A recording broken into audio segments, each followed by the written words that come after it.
Good morning. Good morning. It is day 27 of the Karen Reed retrial. My name is Debbie. Welcome to my channel. Today's a half day, so I don't know what time we're going to end today, but it won't be as long as it has been most days. So I don't know what we're going to do, what breaks are going to be or anything, but they have not started yet. They are just now bringing the jury in. So we are going to talk for a few minutes like we do. Let's see if Judy has anything for us this morning. Yes, she does. Sergeant Nick Barros is a member of the Dighton Police Department. On October 9th, 2023, he was hit head-on by a drunk driver while on patrol. Barros was seriously wounded. He had broken bones in both hands and burns the size of softballs on his side from the airbags deploying. He still copes with numbness and tingling in his hands. Oh, wow. I had heard on Peter Tragos's stream yesterday, some of the people in chat had said that he had been in an accident and that he was seriously injured. And then some people were like, well, why didn't they bring that up? Well, I think that would have been very, very bad for the defense if they had brought that up, because then Brendan could have said, oh, well, you don't remember anything, do you? You had a head injury. Let's see who's here. Hi, Judy. Hi, Nancy. Hi, Terry. Hi, Carla.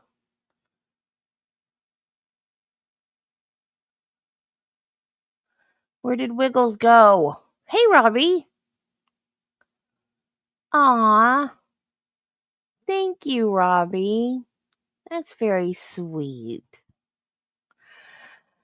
Still no Jill. I messaged her. Now I'm worried about her. She probably just is asleep.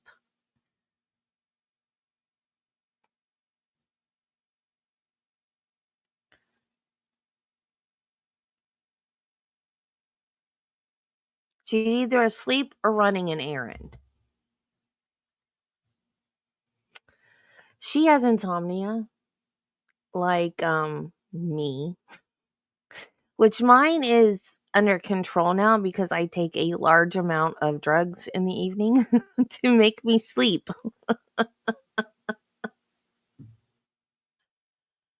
Well, I would message you if I knew how. I don't have you on any of my DM thingies.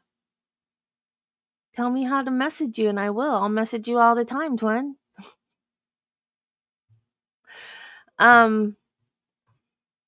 So she sleeps in shifts like I used to. So I never know when she's awake and when she's not. That's the nature of insomnia. You sleep when you can and you don't when you can't. Whenever you can fall asleep, you just let it happen. But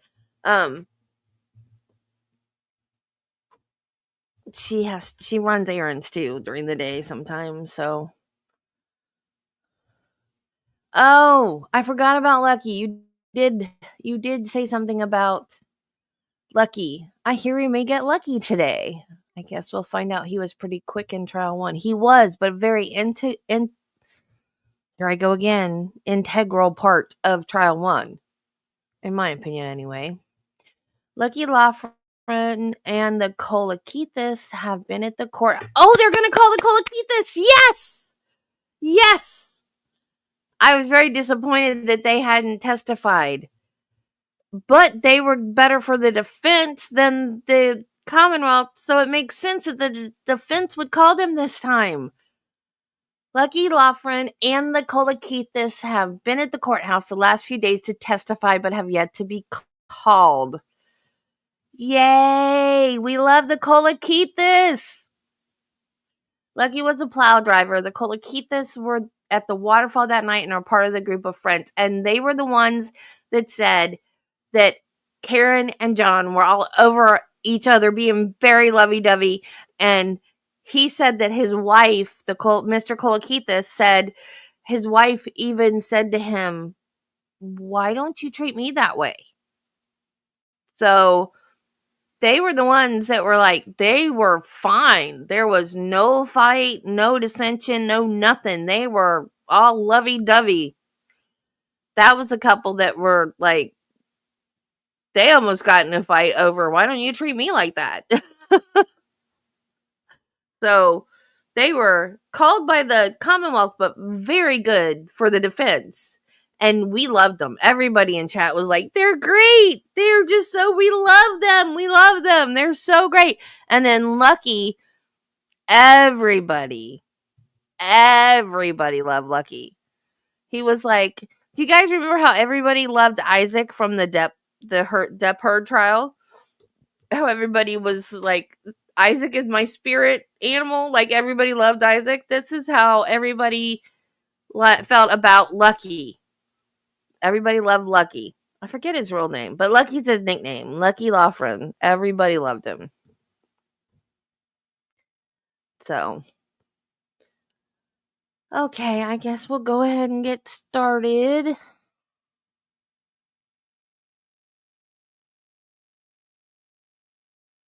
Like I said, I don't know if there's going to be the regular morning break, a longer than regular break. I don't know what we're doing with breaks today because it's only a half a day. So a half a day, not half, a half day.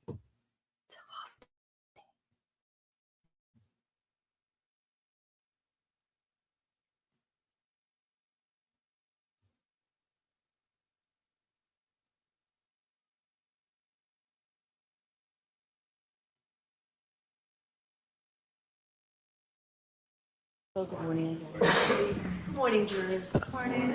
Thank you. So I do have to ask you those 3 questions. Were you all able to follow my instructions and refrain from discussing this case with anyone since we left yesterday? And I got more Everyone said coffee. yes, or nodded affirmatively. Were you also able to follow the instructions and refrain from doing I don't know why, any kind of Nancy. research or investigation into this case? Everyone said yes or nodded affirmatively.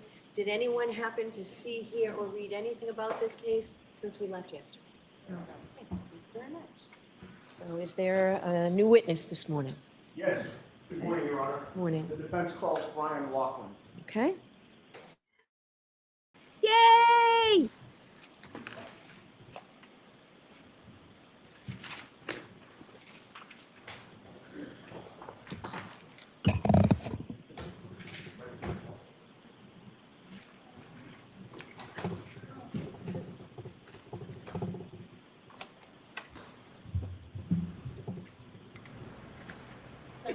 June. You solemnly swear the evidence given to the court and jury in the case now hearing the truth, the whole truth, and nothing but the truth, so help you God. I do.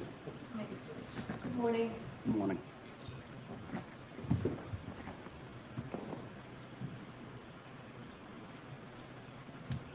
May I proceed, Your Honor? Yes. Good morning, sir. In a good loud voice, would you please state your name and spell your last name? Sure, it's Brian Loughran, Loughran. In what town do you live, sir? I live in Canton. Where did you grow up? In Canton, How long have you lived in Canton? all my life. Did you attend Canton Public Schools? Yes, I did. Through which grade? I graduated from Canton High School, What year did you graduate? 1990. Do you have brothers and sisters? Yes, How many? I have Wow. 2 brothers, 1. Wow, did they clean him up or what? Wow. I mean, he didn't look bad before, but he looked like a working man. You know what I mean? Like, he wasn't in a suit, he was just in regular clothes, and wow. 1 sister. What are their names? Christopher, Michelle, and Michael. And where do you fit in the order? You're the second young. All right. Michael is 53. What does he do for work? He owns his own driving school, and he was a member of the select board. And you say he owns his own driving school. In which town? Canton, And you mentioned that he's a member of the select board for Yeah, which Rob, he's a town? plow driver. town of Canton. And what is the select board in Canton? It's the governing body for the town. Having grown up in Canton, are you familiar with the Albert brothers? Yes, I am. Which ones? All of them. Can you name them? Brian, Chris, Brendan, Keith, Kevin, and Tim. Of those Albert brothers, didn't who know do there were you that know the many. best? Chris. How close in age are Chris and you? Very close. I believe I'm 2 years older than Chris. How did you become familiar with Chris? I went to elementary school. I went to middle school, and then he graduated from a different high school. Was there any other relationship between the two of you beyond being classmates? Yes, eventually I ended up working for Chris, delivering pizzas. How old were you approximately when you started delivering pizzas for Chris Albert? About 26. Do you remember the name of his pizza establishment? Yes, D&E Pizza, Where is that located? Canton Center. How many years did you deliver pizzas for D&E Pizza and Chris Albert? About 8 years. Prior to January 29th of 2022, were you friendly with Chris Albert? Yes, You previously mentioned that your brother Michael is a town selectman. What political office does Chris Albert hold? Chris Albert is also a select board member. And Chris Albert is Brian Albert's brother, obviously. Yes, So your brother and Brian Albert's brother are both town selectmen together. correct. How did you become familiar with Kevin Albert? Through D&E Pizza and And I'm interact. sorry, you said through D&E Pizza? Yes, and interactions with the DPW, doing details and stuff. Okay. First, with regard to D&E Pizza, you said there were interactions with Kevin Albert relating to that pizza shop. What type of interactions? He would come in. I'd be, friendly. I'd say hello, or there'd be deliveries to the Alberts residents, and I would, make those deliveries. You mentioned the DPW. I didn't ask you what you did for work, sir. What do you do? I work for the DPW. I work in the highway division. And the DPW stands for Department of Public Works? Yes, For which town? town of Canton. And what are your duties, or strike that? Around January and late January of 2022, what were your duties for the DPW? I would plow. And how long had you worked, or to this day, how long have you worked for the DPW? 20 years. Now, as a DPW employee, how much contact do you have with the police department? We have varying jobs that require police details. So We you're would- doing work, and there has to be a police officer there to oversee and direct traffic and things of that nature? Correct. How often have you worked in that capacity with Kevin Albert from the Canton Police Department? About a dozen times. And what was the nature of your relationship with Kevin Albert before January 29th of 2022? Through D&E Pizza, I would, the Alberts usually had family functions on a weekend, and I would make deliveries. Can these last few jurors hear the witness? I just want to make sure everybody can hear. Okay. Now, how did you become familiar with Brian Albert? Again, through D&E Pizzas and deliveries Deliveries where? to his residence. Do you know what his residence is or what the address is? I do. What is it? 34 Fairview Drive. What was your understanding of what Brian Albert did for a living? My understanding, he was a police officer for the city of Boston. Now, you say that you made deliveries to 34 Fairview Road. How often? And was there a particular day of the week that you delivered more than others? It's usually once a week, and it was usually on Sundays. And that was to 34 Fairview Road? Correct.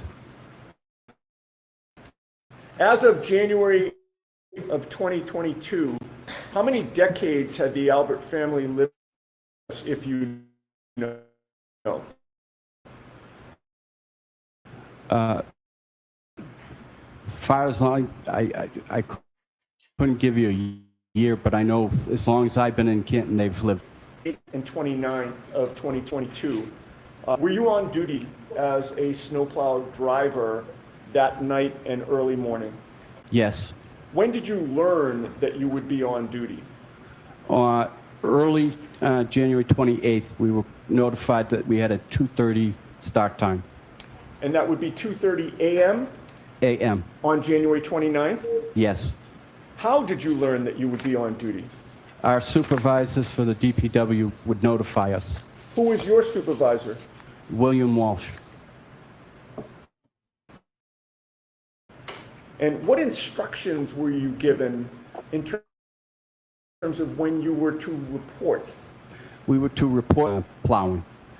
What time did you actually get to the DPW that morning? I got there about 2:15. And when you say you got there, where did you go? 160 Bolivar Street. And is that Bolivar? Yes. What is 160 Bolivar Street? It is the DPW. Requirement that you punch in. Yes. Did you punch in those early morning hours? Yes. Who was there when you got there? Other DPW employees and William Walsh. William Walsh being your supervisor? Yes. Were you assigned a specific route those early morning hours? Yes. What route was that? Route 11. What streets does Route 11 encompass? Route 11 encompasses Cedar Crest from Dedham Street to the end. It encompasses everything from Kings Road to Chapman Street. And streets in between as well? Yes. And what street is in between Cedar Crest and Chapman? There would be Spring Lane and Fairview. What truck or snowplow were you assigned in those early morning hours? I was assigned Truck 30. And does that have a particular nickname? Yes, it's considered a Franken truck. You said Franken truck, I forgot about Yes. the like Franken truck. Frankenstein. Yes. Why was it nicknamed Franken truck? It was a very uncomfortable truck, and it had a lot of mismatch of parts to make it more convenient for the drivers. I'd like to show you some photos, sir. Okay.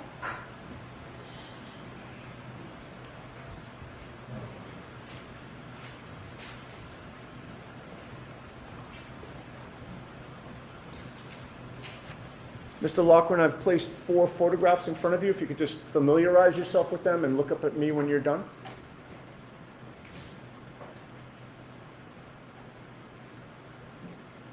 Do you recognize what is depicted in those photos? Yes, I do. And did you take those photos I did. at my request? Yes. What do those photos depict? They depict the inside of Truck 30 or Franken truck. And is there one that actually depicts the outside from the front as well? Yes. Do Yes. those Franken truck, as it looked on or about January 29th of 2022? Yes. I would offer those, Your Honor. I have no objection to any of the photos. All right, thank you. Perhaps they could be marked with the next exhibit number A through D. Yes. And once that's done, you can feel free to publish. Thank you very much.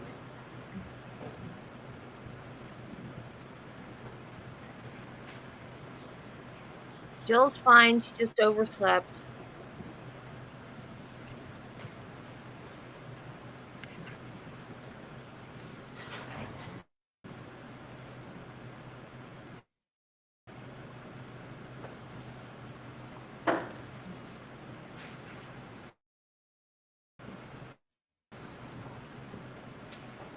Exhibits 211A through 211D. Thank you. And with the court's permission, Mr. Wolf, if you would publish them one at a time in the order we discussed. I imagine that is 211A, Madam Court Reporter? Ms. Gianetti, why don't you take the photos so you'll know what Oh, they are? great idea. I don't remember seeing pictures of the truck. Did he have the pictures last time? Maybe I missed it. Like I said, I was Okay, modding. could you explain what 211A depicts for this jury?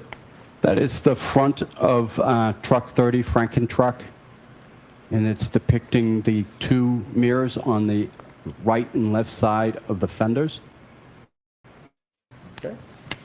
What about the next one, please, Mr. Gould? Can you identify, this is 211B, sir. Yes, that's the inside of the Franken truck look shield. As if you were seated in the driver's seat? Correct. Next photo, please. This is 211C. What does this depict? This is depicting on the range that I would see seated in the front seat, looking out the windshield, and depicting how much I'll be able to see. Okay, and this would be more toward the left side in front of you as you're seated in the driver's seat? Correct. All right, It's not next photo, snowing, please. it's not night. This is 211D. Could you explain this to the jury? Again, I'm sitting in the front seat of the Franken truck, and I'm taking a picture out the right side of the windshield, again, depicting on how much I can see out it. Bill, Thank you. Okay, we can take those down and put the lights on. Okay, so you previously testified that you got to the garage about 2:15 a.m. on January 29th. Could you explain to the jury, what did you do?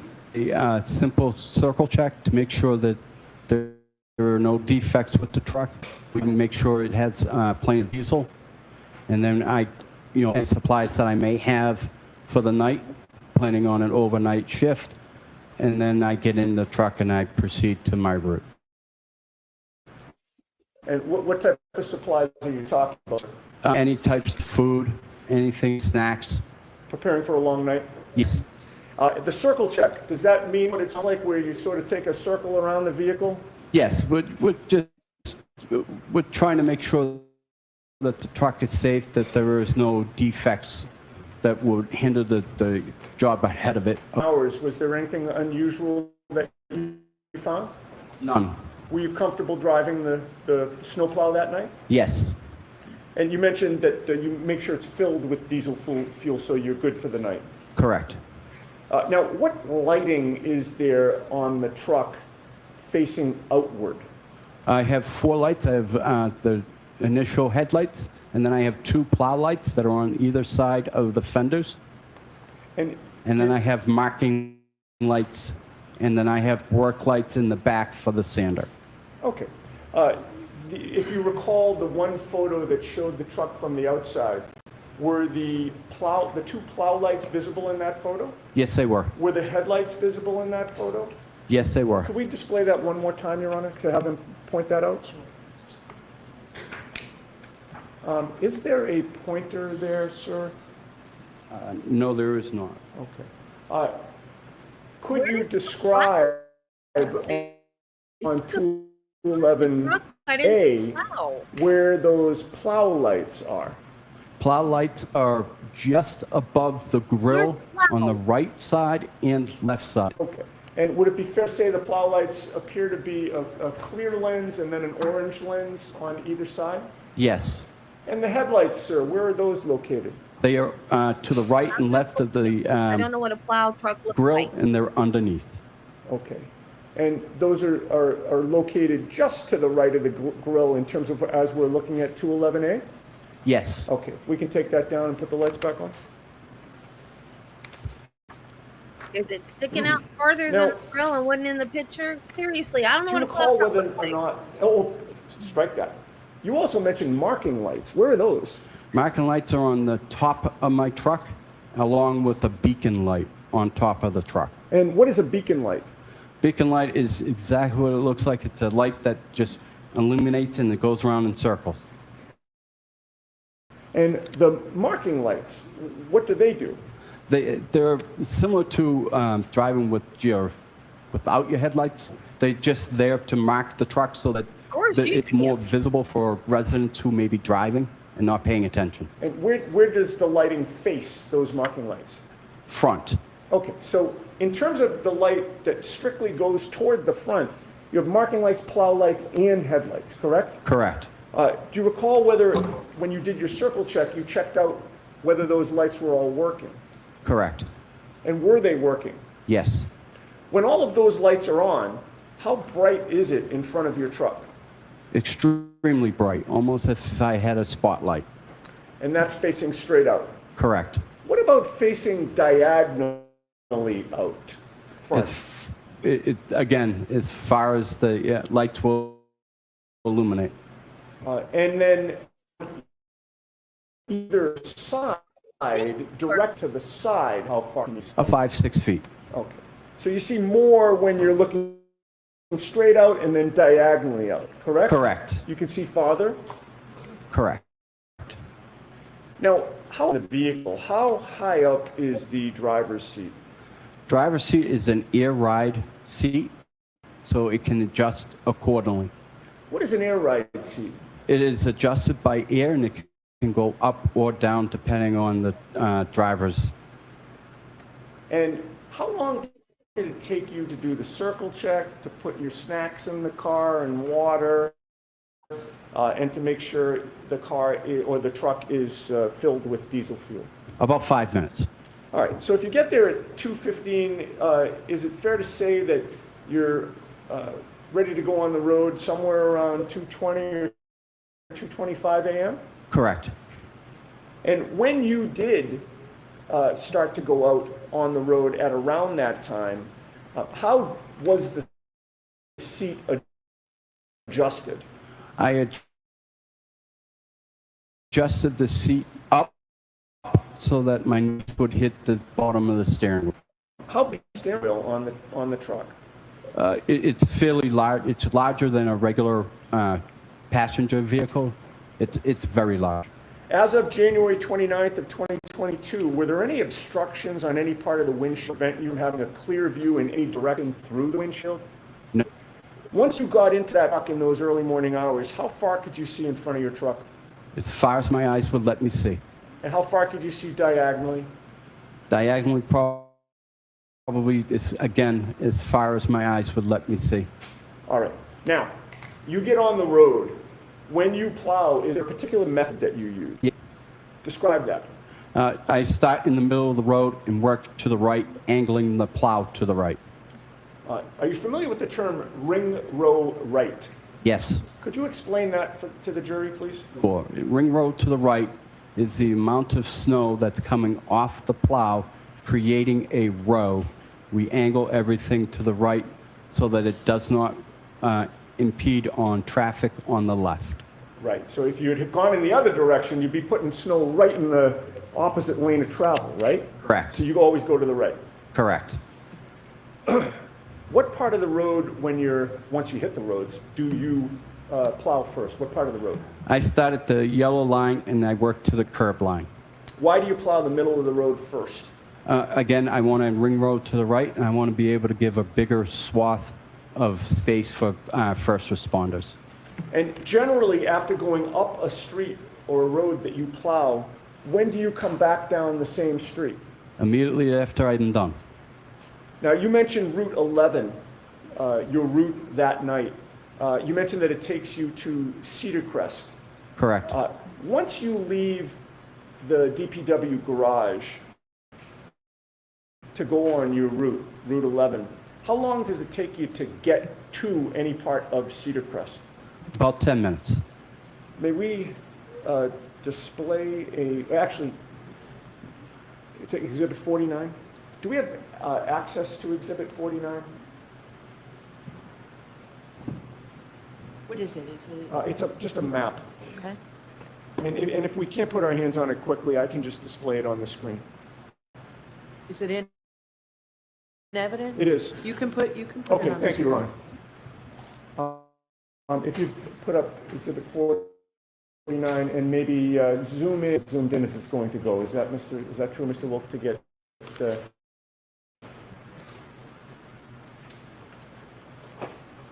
Okay. Maybe zoom in on the top part of the map, if you would.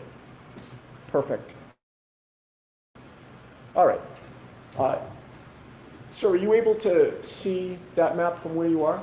Yes, I can. And by the way, do you wear corrective lenses? Yes, I do.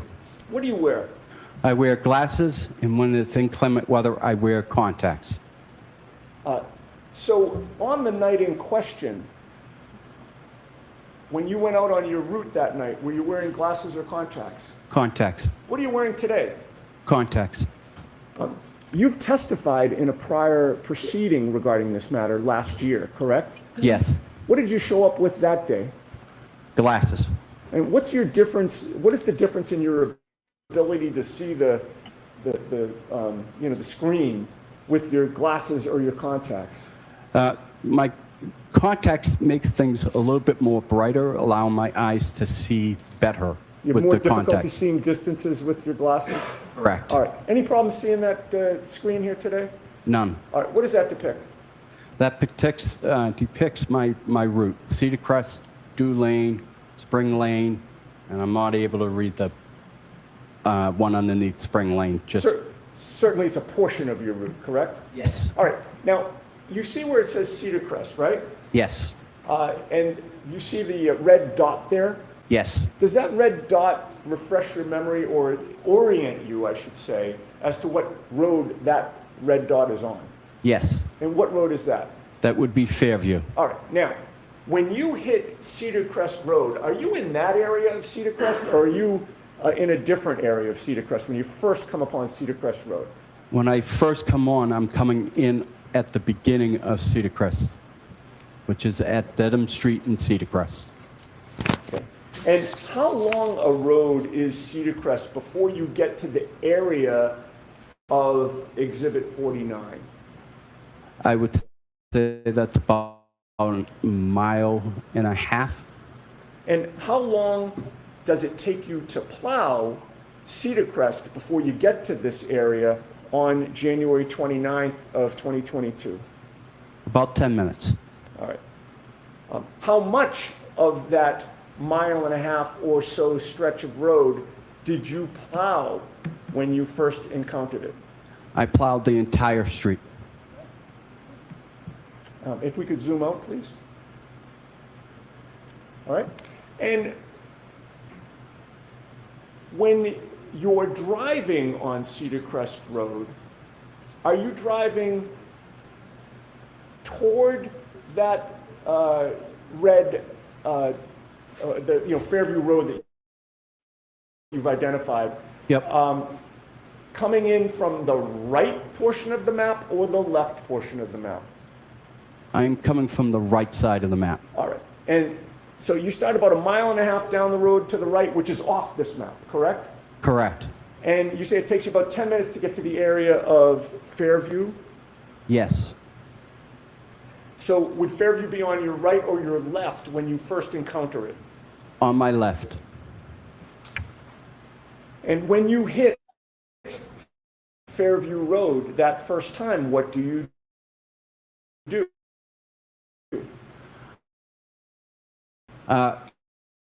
I go all the way to the very end. Plowing further and then turning around and plowing back? Yes. And when you came back section of Cedar Crest and Fairview, what did you do? I take a right.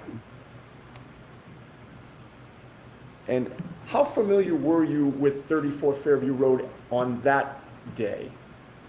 Very, very familiar. Having delivered pizzas there for years? And then having grown up in that neighborhood. Were you friendly with the Alberts growing up? Mostly with Chris, but I was cordial with the boys. All right. And when you entered Fairview Road from Cedar Crest for the first time on your route, would 34 Fairview be on your right or your left? On my right. Can you give the jury your best estimate of when or what time was it when you first encountered 34 Fairview Road on January 29th of 2022? About 2:40, 2:45 That would be AM? a.m. And when you were passing 34 Fairview Road or encountering it at that point, what did you know about who lived there? I knew the Alberts lived there, and I knew that Brian Albert was a police officer, first responders. Now, aside from the lighting on your truck, were you aware of whether there were any street lights in the area of 34 Fairview? Yes. Could you describe those?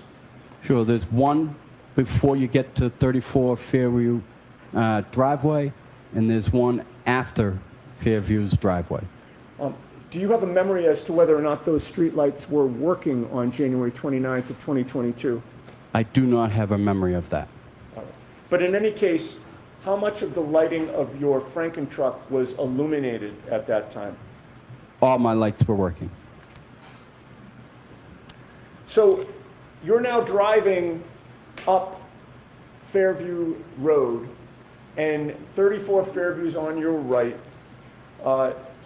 Taking into account the lighting conditions that existed, especially on your truck, how much of the front lawn of 34 Fairview could you see? I could see all the way to the front door.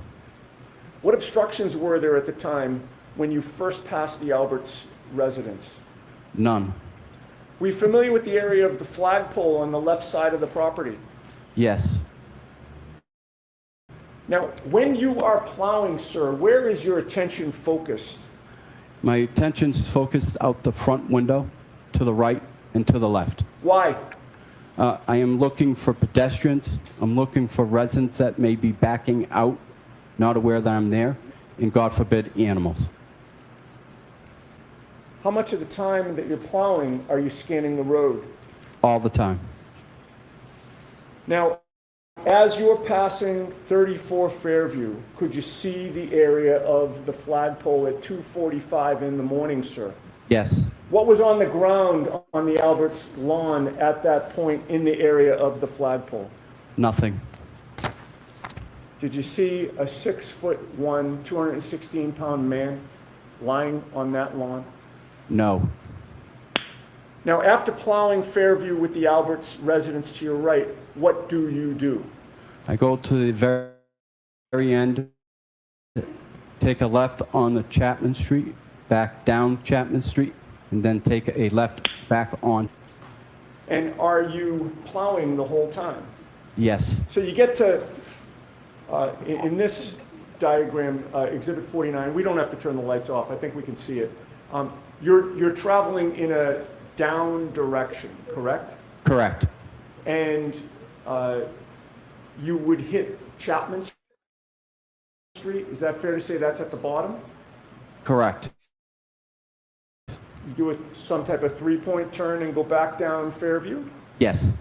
From 34 Fairview the first time to get to Chapman Street. Maybe 5-10 minutes. And then how long does it take you to get from Chapman Street back down so that you're now passing 34 Fairview again? Again, about 5-10 minutes. The road is 34 Fairview. On my left. When you pass 34 Fairview at that time, are there any obstructions preventing you from seeing the front lawn? None. Was there any difference in the lighting on your truck when you were coming back down? No. Where is your attention focused when you're passing 34 Fairview on your left? Again, out the front, right and left.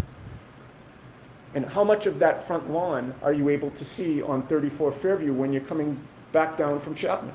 I can see everything. I can see right up to the front door.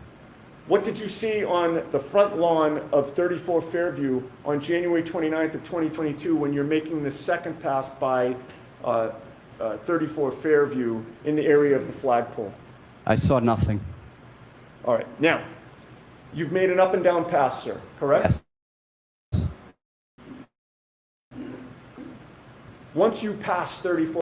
My opinion as to why he didn't come out is because he knew exactly what was going on and he didn't want to be implicated in any part of it. But I think it would have looked less suspicious if he had come out and been like, what the heck's going on out here? But that's just my opinion.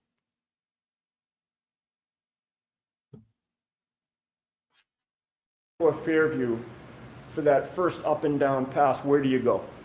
I then go do Spring Lane. And is there a point in time when you come back to the area of Fairview Road? Yes. That second time now that you're coming back, I'm counting the up and down pass as the first time. Okay. You with me? Yep. That second time now that you're coming back, about how long is it after the first time? About 45 minutes. So now it's about what time that you're coming for the second time to this area? 3:30. And when you come back to the area of Fairview Road, the second time, are you on the Cedar Crest side, which is on the top of Exhibit 49, or the Chapman side, which is on the bottom of Exhibit 49? I'm on the Cedar Crest side. And when you approach it from the Cedar Crest side, are you approaching from the same direction that you did for the first time up and down pass, or a different direction? Same direction. All right, so you're now coming down Cedar Crest again, correct? Correct. Fairview's on your left. Yes. Did you take that left, or did you do something else? I did not take the left. At that point, I could have taken the left. I can make a decision depending on how much snow there was on the ground. I ended up going all the way to the end as if the first time. All right, and you did your same turnaround in the cul-de-sac? Correct. And now you're approaching the intersection of Cedar Crest and Fairview again, correct? Yes. What do? I take the right onto Fairview. How was the weather at 3:30 in the morning when you're now in that area of Fairview and Cedar Crest? It's snowing fairly hard now. Do you recall how much snow was on the ground at that point? Maybe 2-3 inches. And at about 3:30 in the morning, how far could you see in front of you, again, straight and diagonally in front of you, As far as my eyes would let me see. as a result of the lighting on your truck? Correct. Now, you take the right onto Fairview. Describe for the jury what you see in the road at that point. As I make my right onto Fairview, I notice that there's a vehicle on the right-hand side, roughly in the area of the flagpole, in front of 34 Fairview. Okay. And did you make note of what type of vehicle that was? Yes, What type of vehicle was that? a Ford Edge.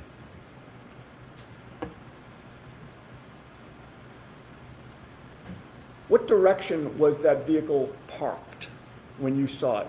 It was parked nose going up Fairview. Toward Chapman? Yes, So you're coming up from behind it? correct. Do you see the rear of that vehicle? Yes, And was it parked adjacent to the Albert property, or was it across the street from the Albert property? adjacent to the Albert family. And how close to the area of the flagpole was that Ford Edge parked at 3:30 in the morning? I can't give you an exact measurement, but looking at the front door, it was about 3 feet to the left of the front door in the area of the flagpole, so in between the front door and the flagpole. Now, what caused you to remember that there was a Ford Edge parked at 3:30 outside the Albert's residence that night? Yep, he would be right behind me. For as long as I can remember, they have never parked a vehicle in front of their house. They've always had enough ample parking in the driveway. What policies or protocols of the DPW are in force when vehicles are parked on the street or the road during a snow emergency?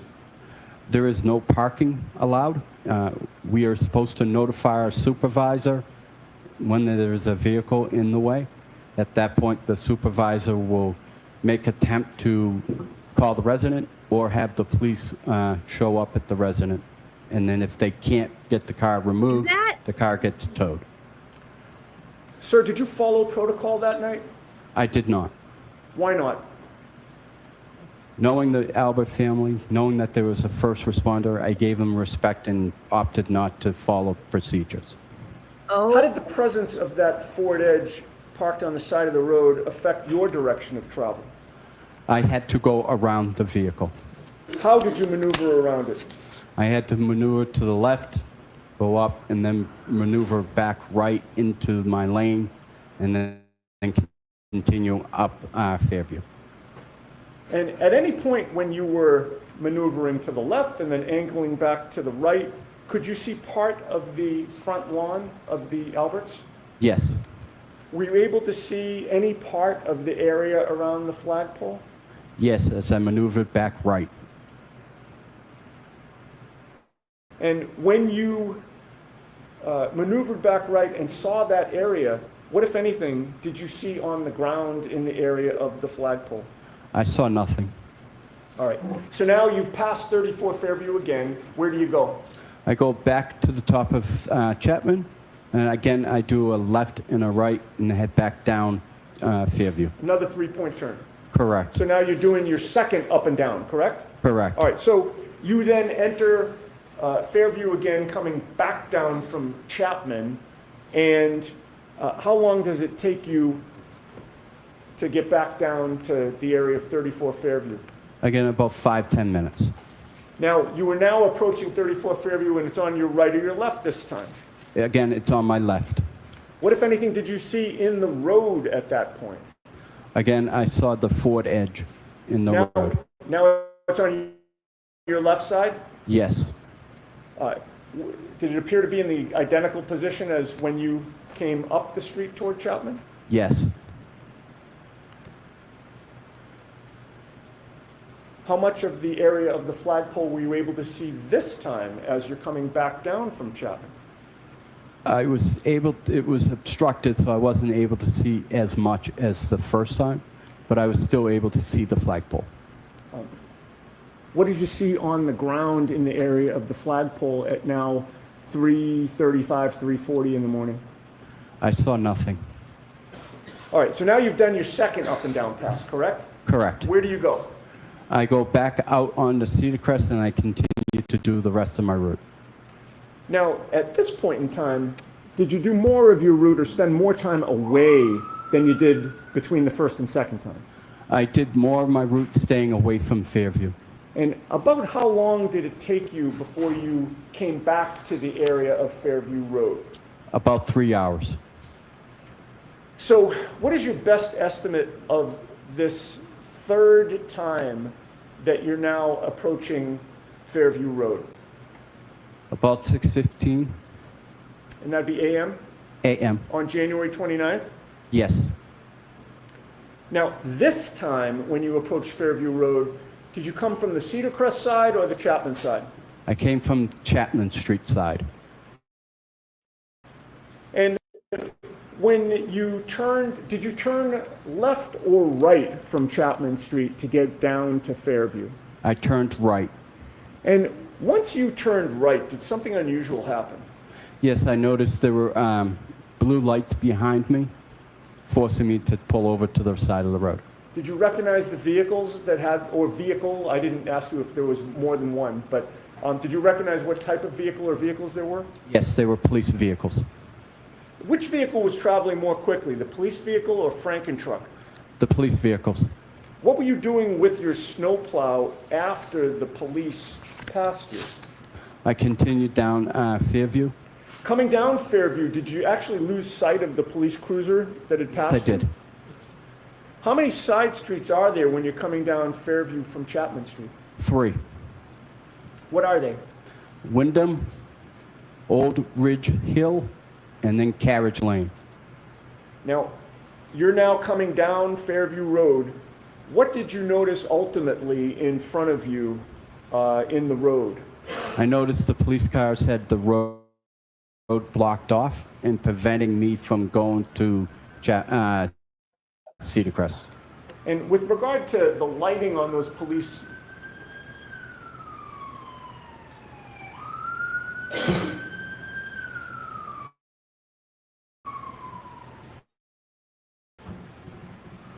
with regard to the lighting, Sure, they had all their blue lights on, and they were parked, blocking the road, the entire road. I couldn't get through.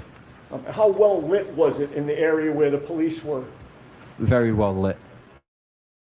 So you're now confronted with a blocked road. What do you do? I turn around at Carriage Lane, and I continue to do that road, and then I exit Carriage Lane and go to the left. All right, and going to the left would send you back toward Chapman Street, correct? Correct.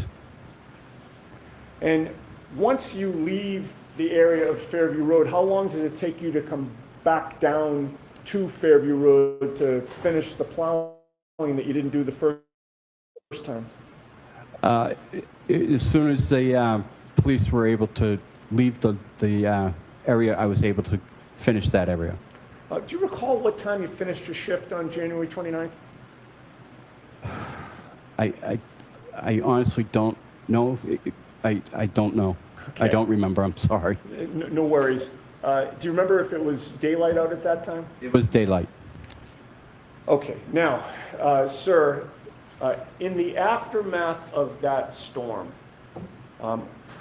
when was the first time you were approached by anybody connected within this investigation on either side, if you recall?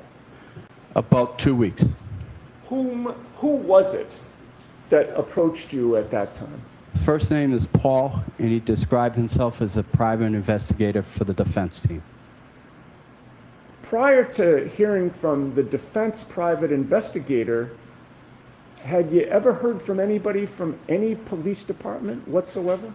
No, Do you know who Michael Proctor is? I do. Objection. I'll allow that.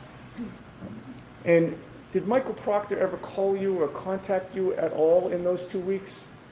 No. Where did the defense investigator approach you, if you recall? He approached me at my place of work, which was at the Canton Ice Rink, Metropolis Ice Rink. And what were you doing at the ice rink? I was operating the Zamboni.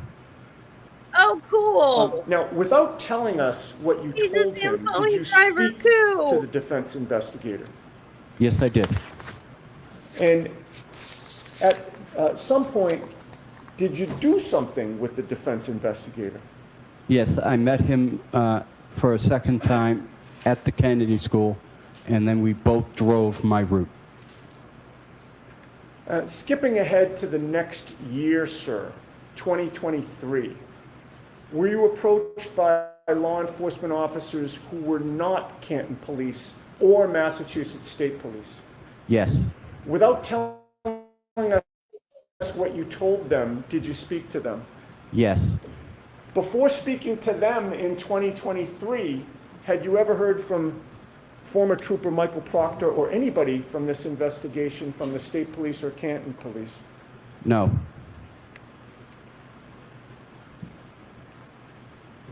Because it would have been At some point, did you hear from the State Police? yes, That was after you'd already talked to the defense and to these other law enforcement officers who were not State Police or Canton Police? yes.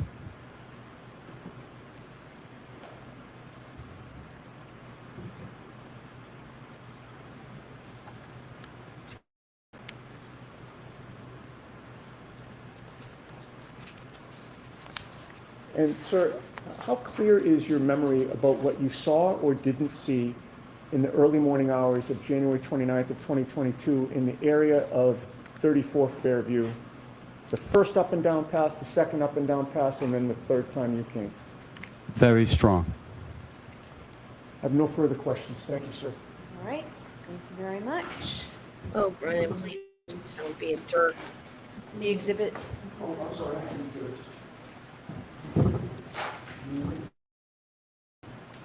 He can't help himself, so he will be.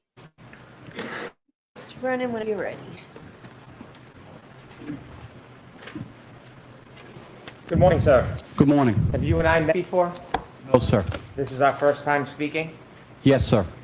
Sir, you say that your memory from that night is very strong. Would it be fair to say that before today, you've talked about this case many times? Yes. You've interviewed with different law enforcement people as well as civilians and attorneys, haven't you? Correct. I have not been one of them. No, you have not. And is it fair to say that when you've recounted that night as far as times and what you saw, many times your memory has changed? Is that fair to say? It has not. You spoke to a private investigator on behalf of the defense shortly after that night. Was that the first time that you spoke to somebody about what you had seen or not seen? Yes. That is the first time? Yes. Inevitably, over time, you have given statements to at least 4 different people, correct? Correct. And you've testified in court under oath. Correct.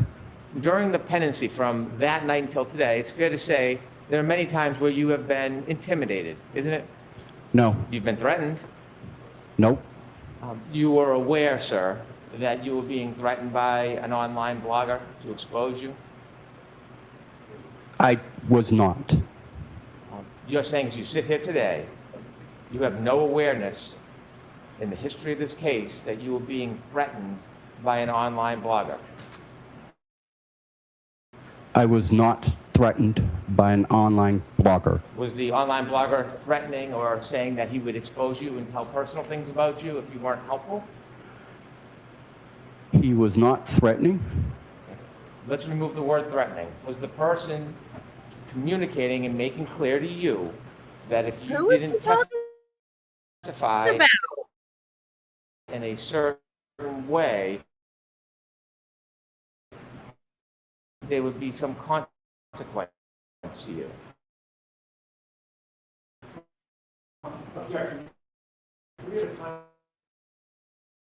About? Spoke to the private investigator until today.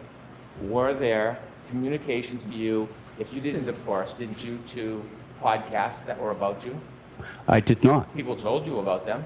Yes, they did. When friends told you about them, you knew who that person was that was making those claims, correct? Correct. You were well aware of the person had a very strong and large social media presence. I didn't know how large or what his presence were, but yes, I knew he had a blog. Well, you know now because you follow that blogger now, don't you? I do follow him, yes. Do you pay for a subscription? I do not. Did you get one for free? I did not. And in following that blogger, you know full well the power that person has to get attention from the community. Judy, who the heck? Yes. I'll turtle boy. That's So, what I was going to ask. During the pendency of this case, not only were you aware that you were being pressured to testify a certain way. Sidebar. also Make that it you stop, consequently- Janetti. Isn't that true? I'm going to allow that. The premise of that question is not accurate. So he can answer that. You knew there was pressure for you to testify a certain way in this case, didn't you? I did not know I was being required to testify a certain way. I was also at the time dealing with the loss of my wife. I was not paying any attention to any social media. Sorry for your loss, but you are aware during the pendency of this case that there has been pressure on you to testify in a certain way. Isn't that fair to say? No, Oh, Sir, Brennan. you received a call from that blogger, didn't you? I did. And during that call, did you know the person was recording you? I did not. You later learned that the person recorded you. I did not. Do you know that your conversations were spread throughout the community online? I was. Sir, some of those communications or inquiries were claims that you would be exposed for personal matters if you didn't testify a certain way, weren't they? No. You already asked that, Inevitably, Brennan. you've met this person, haven't you? I've seen him. I haven't met him. Have you ever spent time with him? No, I have not. You're still a follower of that blog.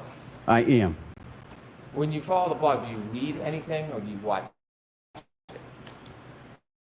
No, I don't do much anything towards the blogger. As you follow it, you can see there are oftentimes articles about you. No, Haven't you ever been encouraged to do the right thing? no, Haven't you ever been celebrated after you've testified in a way favorable for one side Yes. or the other? Yes. And so when you were being celebrated, that certainly took off any pressure that would be consequence, didn't it? Ask it differently. When you were celebrated for testifying a certain way, We did you all find that to be celebrated him after last encouraging? trial. I'm going to allow it. I've not watched the first Turtle Boy recap yet. I did find it to be encouraging, Did but you, I did not want it. I don't think I deserved it. All I was doing was my job and telling the truth. did you enjoy the attention that you got? I did not. Did you pose in photographs with people who support one side or the other? I did. And when you were in those photographs, are you Just saying that what? you didn't enjoy the attention that you were receiving? I did not. Again, I was trying to be polite and trying to avoid any confrontation that may come from something if I said no. Well, did anybody from the district attorney's office ever suggest they would confront you or punish you if you didn't testify a certain way? No. What a jerk. How many times, how many friends Oh, contacted you good. about what was being said before you testified, the pressure? How many people told you about that? I couldn't tell you. All my friends were telling me. So you were hearing a lot of noise or information from your friend group and community about what was being said about you. Yes. And this was before you testified at the first trial, sir. This was Brennan said trial. before. He's rattled. Sir, you work hard, don't you? I do. You work many different jobs. I do. You try to be a good citizen. I do. You are not looking for attention. I am not. It was brought to you. It was brought to me. You wish you never had that attention, don't you? God. Yes. Because you just want to live your life the way you want to live it rather than have people you don't know attacking, criticizing, or intimidating you. I'll allow Thank that. you, Yannetti. What? Could you repeat that, please? Would it be fair to say that you simply want to live your life the way you've been living it without outside people attacking or pressuring or threatening you? Yes.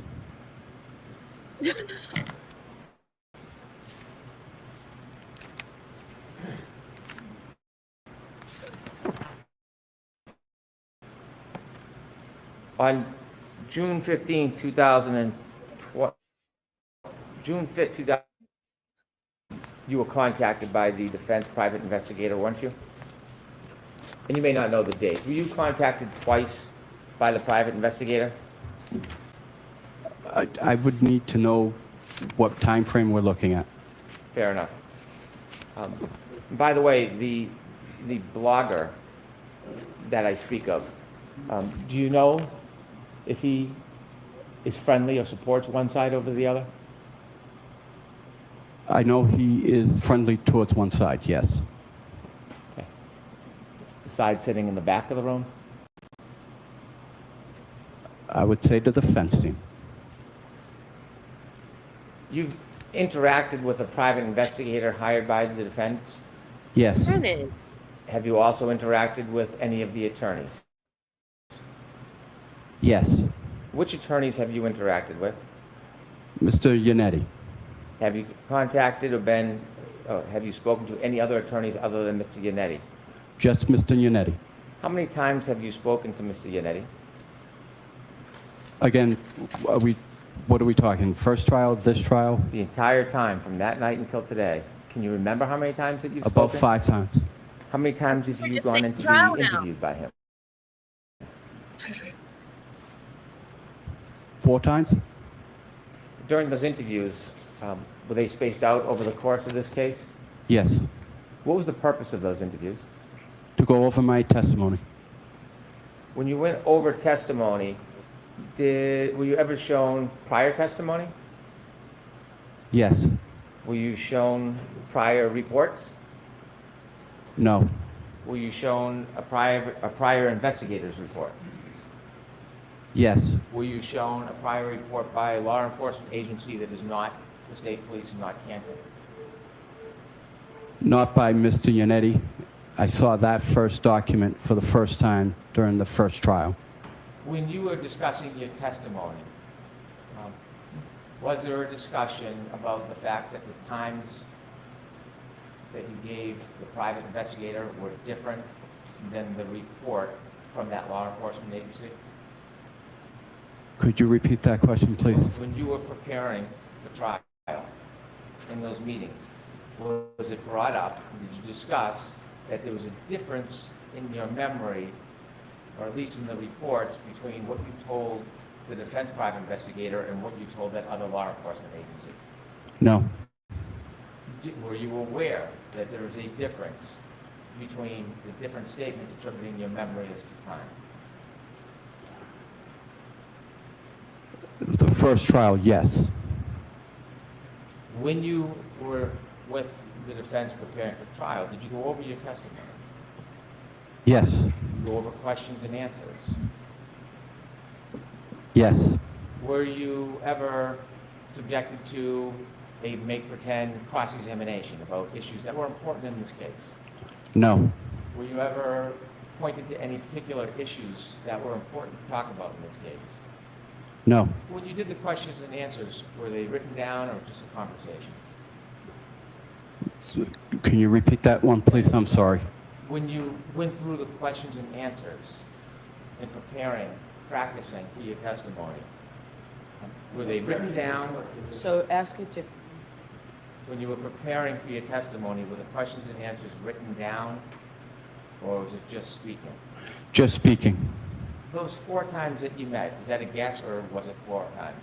It was about 4 times, yes. Could it have been more? No. And during those 4 times, was there anything different other than going through questions and answers about testimony and preparation? Was there any other subjects you talked about? There were none. Did you ever receive any compensation, sir? I received none. Do you know whether people were sending you compensation that you didn't receive? No. You don't know? I never received anything. Were you given anything to bring home with you so that you could remember past testimony or some of the questions and answers that were going to be asked? No. How long were your meetings in preparation for your testimony? About 45 minutes to an hour? Were they all about the same time, or were they different? When you came into court last year, it's fair to say this is after you became aware of essentially being targeted, correct? he can answer that if he can. Can you answer that, Mr. Loughlin? I can. I don't ever felt like I was being targeted. This was after you received all the information from your friends and people in the community that you were being attacked. I'll allow that. Again, I don't feel like I was being targeted. Are you concerned after this case what happens with the blogger that you follow? No. You talked about your meeting with the private investigator. The first time you met him, do you remember that meeting? Yes. Do you remember where you met him? I met him at my place of employment. Did you go anywhere with him that day? No, I did not. You had a conversation with him and you spoke about what you had remembered from that night? Yes. Do you remember when you spoke to that private investigator, you weren't sure how many times you went up and down Fairview that night? That you had said 2 or 3? No, I told him I went up at 2:30 at 2. I told him at 3:30 I went up 2. Went up and down. And I told him about 3 hours later I went up and down. Excuse me, I went down and wasn't able to go around the police cruisers and had to turn around at Carriage Lane. You mentioned that you believe you told the private investigator that you went up and down at 2:30. Do you remember when you spoke to the private investigator, you actually said 3 o'clock? I don't remember the 3 o'clock.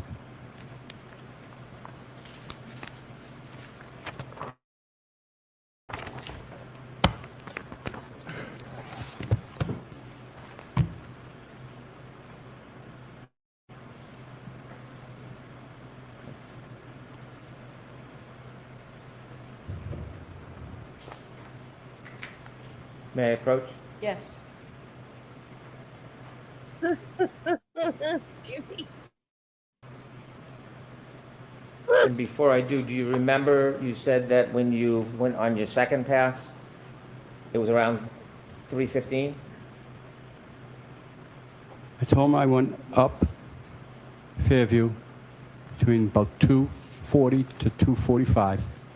And I said about 45 minutes later, I went for the second time. Okay.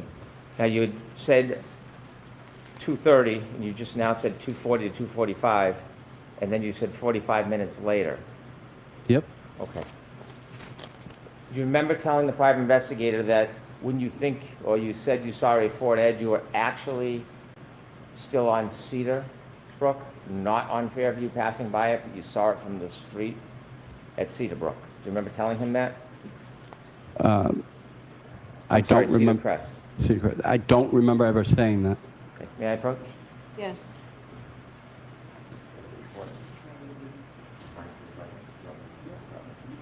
You gonna lie to him like you lied to Dr. Russell about stuff? That's why she started asking for transcripts, because you were lying I'll to show him. you a copy. This is a report that you didn't write, so I don't want you to read it. I want to show it to you and see if it helps remind you of what you told the private investigator that day. That's why Alessi told her to start asking to see a transcript. Whether or not Because you he was remember telling telling her the private stuff that wasn't investigator true. that when you saw And she was like, car okay, well, if you say weren't so. passing on Fairview, you were up on Cedar Crest. And Alessi was like, you So, need to start asking I'd for ask you to look whatever part transcripts. you He's want. telling you stuff that's not right. Part to you. When you're done, don't answer, just look up and then I'll get to ask you some questions about your memory, okay? He's So, a this snake. part, but you can look at any part that you want, sir.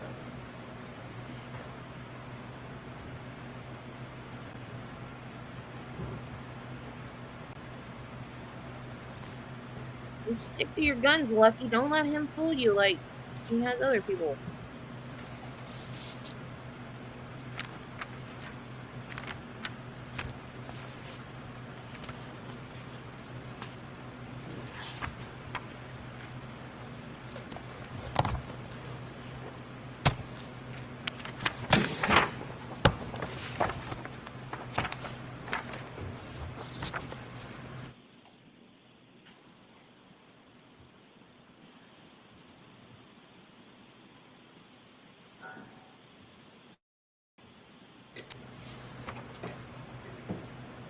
Are you done, sir? Yes. May I approach, Your Honor? Yes.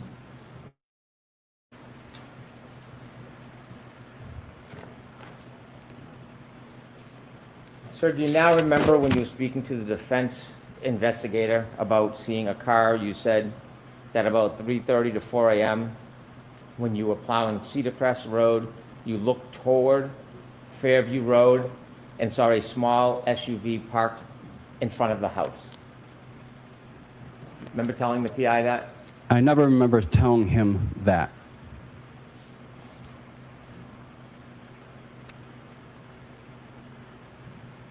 When you spoke to law enforcement, not the Canton Police or the state police, you understood it was important to be as accurate as possible?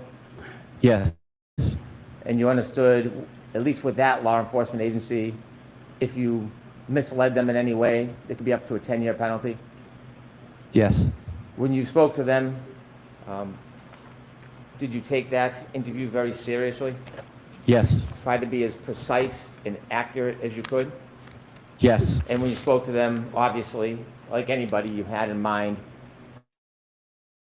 that there could be serious consequences if they felt misled. Yes. You try to be honest with them, Yes. provide them your best memory in good faith. Yes. And this was shortly before, well, actually, this was May 24th, 2023, correct? Correct. When you met, there was more than one person there from this agency? I believe so. Was there potentially two? There was two. And when you met with them, they asked you about when you began working that night. Yes. You told them 11:30 to midnight. I never told him that. And so as you sit here today, your memory is you did not tell those law enforcement agents that you began work at 11:30 to 12? We had a 2:30 start time. I understand, but I'm asking you, I never told them. It was always 2:30 start time. when you spoke to them, do you remember telling them the first time you were out near the area was midnight? Nope. No. When you spoke to those law enforcement personnel, were they taking notes? I believe so. Have you ever seen their report? The first trial I did, yes. Who showed you that report? It was shown to me by Prosecutor Lally. You think Prosecutor Lally showed you that report? It was shown to me. And do you remember telling those two law enforcement personnel that you believe that there were emergency vehicles, ambulances, or police cars in front of Fairview at 3 to 3:30 a.m.? I do not. Are you saying that you did not say these things to them, or are you saying that that's not your memory? That's not what I said. And so you're saying that's wrong. You're denying Correct. you made those statements. Correct. At the time they say that you told them there was emergency vehicles there at 3 a.m., that is the same time that you told the PI that you saw the Ford Edge around 3:30 to 4, correct? About 3.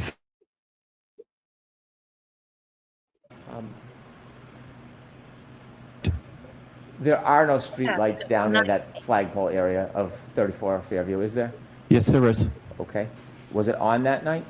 I can't tell you honestly if it was. You testified at trial? I'm sorry, at a proceeding last year? Jeez, I testified Brennan. that there were. It was asked to me that there were not any streetlights, and I answered it in the affirmative way. And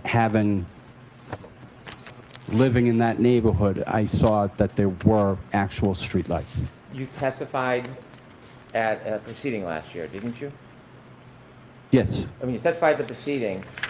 Did you meet anybody from the defense close in time to that proceeding?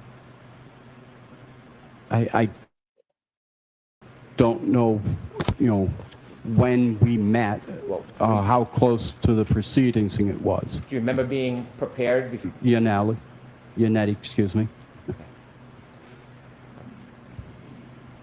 Do you remember telling the defense private investigator that you made your final pass at 6:30 a.m.?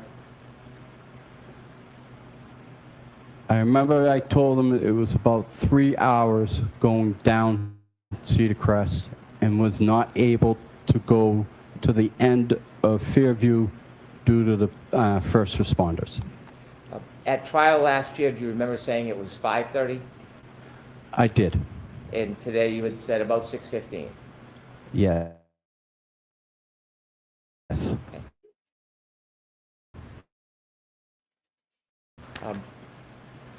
You weren't timing anything on a watch for times, were you? I was not. You were not accounting in any way for time whatsoever when you were out that night, were you? Your best memory? No. You talked about your view from you had mentioned that your vision to the side was 5 to 6 feet. Can you rephrase that, please? Yes, of course. You said when you were driving your tow truck, you could see forward and sideways. Okay. I don't want to be. I don't drive a tow truck. My apologies. My apologies. Your snowplow. Thank You you. said you can see forward and sideways. I can see forward, I can see diagonal, and I can see right to left. When you look right to left, you said you could see about 5 feet. Correct. Do the lighting conditions affect how well you can see? No. Does the weather? Yes. When you're plowing, Are you ever looking at the street in front of you? Yes. Are you looking at people's front yards? Yes. And so, what did you see as far as the front door of the Albert House that night? Was it open or closed? It was closed. Were the lights on? I can't answer that for sure. I don't remember if there were lights on. How about the neighbors on the left? Were you looking at their front line? Yes. Did you see if their lights were on? Again, I didn't recognize if their lights were on. Do you look at every neighbor's front line up to the door as you're driving in the snow plowing? I look to the right and to the left, and my eyes will graze to the yard. Yes, I will look there. You were saying you have a specific memory of looking at the Albert front yard all the way to the door. Do you have a specific memory of looking at the other neighbors' yards to their door? Can you repeat that, please? I'm sorry. Yes, you said that you looked at the Albert House all the way to the door. Correct. Do you have a memory of looking at any other houses all the way to the door? Yes. Okay. Which house had a dumpster in front of it?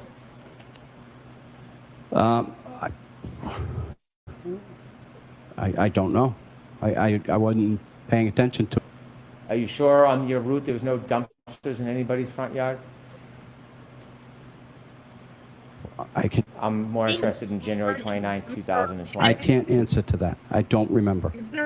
A dumpster, a 15 by 20 foot dumpster, that would be bigger than a man's body, wouldn't it? Yes, it would be. And so you have no really specific memory of the other homes in the neighborhood that night? I mean, I looked. I saw. I didn't see a dumpster. That would have definitely stuck out. Okay. You said you had vision as far as your eyes could see. Correct. What does that mean? You're such an idiot, Brendan. Means if there were, my eyes were, as long as they're open, I can see as far as they will let me see. Is that dependent on lighting conditions, darkness, snow? Correct. That night, did you have any difficulty paying attention or driving? I did not. Did you have a small accident that night? I did. Okay, what did you hit? I hit a portable basketball net. Was that part because of the weather conditions? You didn't have a good opportunity to see it? No. I definitely saw it and just did not.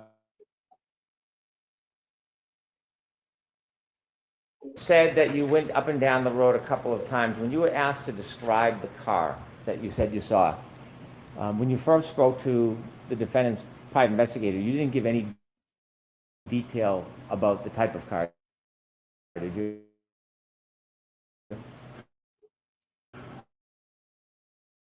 I told her it was a Ford Edge.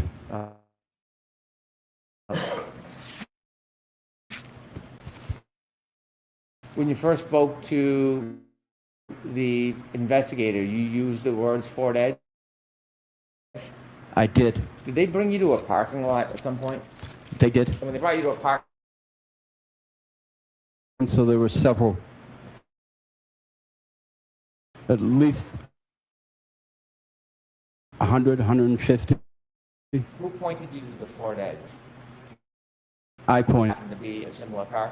No, I told him a Ford Edge. He wanted to make sure I knew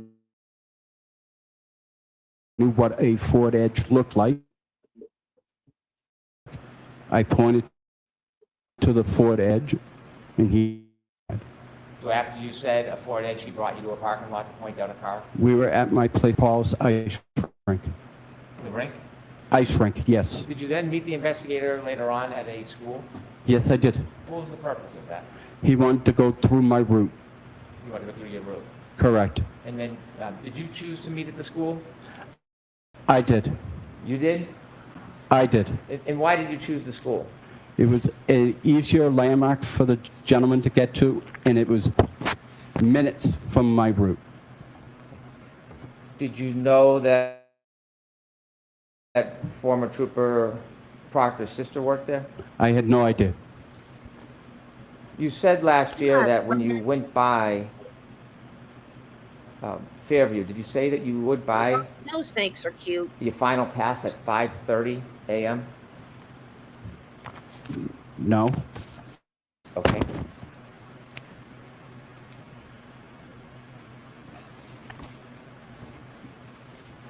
But you're gonna see if you see a body on the lawn in a snowstorm in the middle of the night, you're gonna pay attention to that more than you are a dumpster. That was a ridiculous question.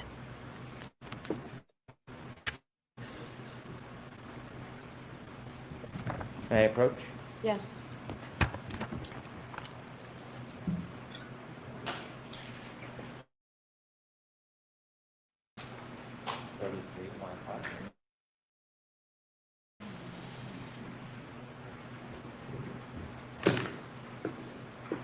Sir, when you have contact, Up close. understood.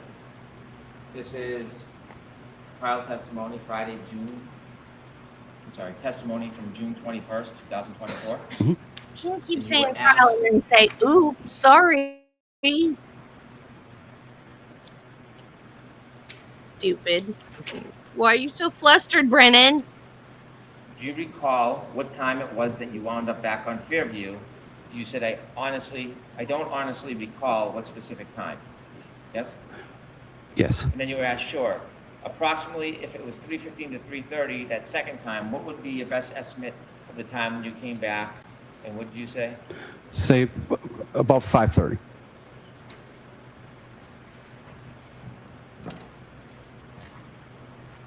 And so even last year, you were having some difficulty remembering the times, right? Objection. Were you having difficulty last year remembering the times that you were on Fairview? No.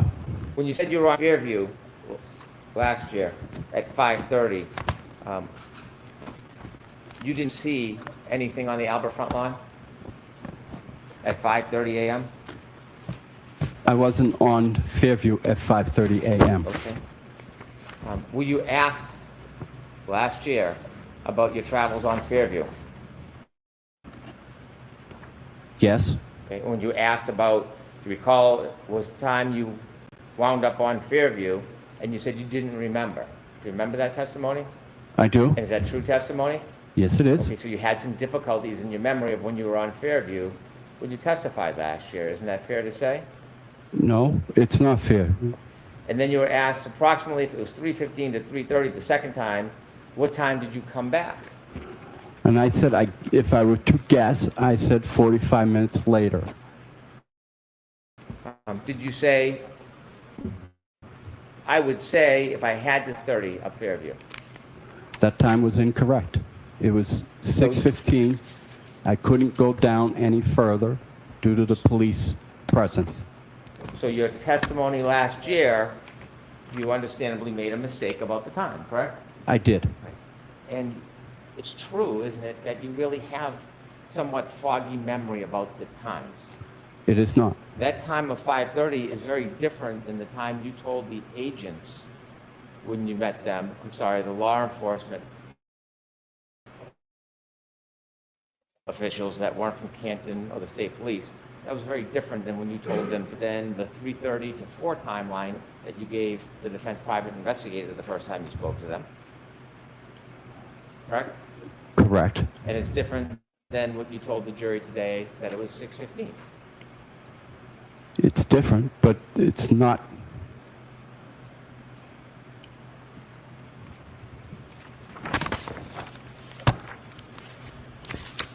When you plowed that night, did you have any reason to look for somebody who was lying on the side of the yard?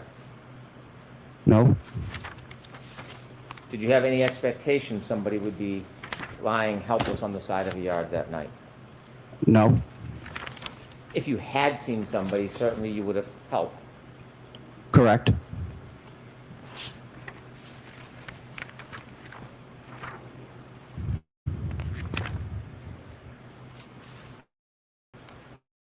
When you said that,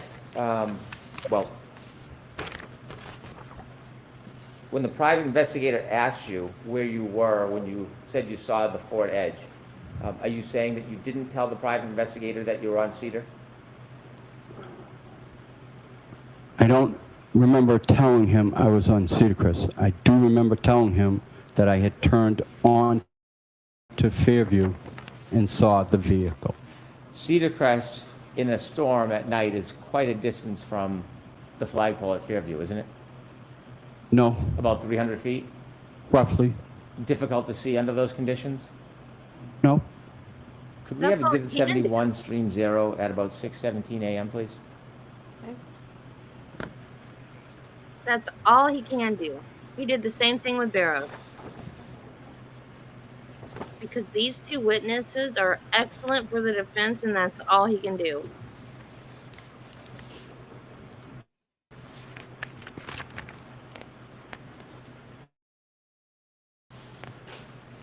There's not a thing else he can do but to just make them look like their memory's Could bad. you stop it there?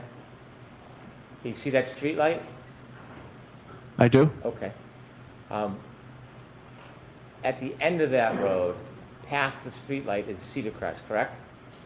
Correct. Is that a fair depiction of the elements that night around that time? Yes. And in this case, there's further illumination with the car that's facing us? Correct. That wasn't there, was it? Correct. You said after you saw law enforcement, did you come down Fairview after you saw law enforcement? I was on Fairview already when I saw the law enforcement. Did you drive by Cedar Crest again to go back and forth and watch what was going on, or did you go on your route?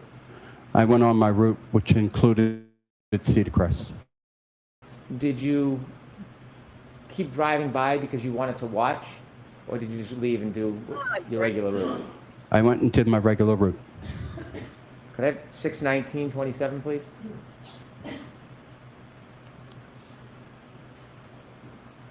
And could you play it?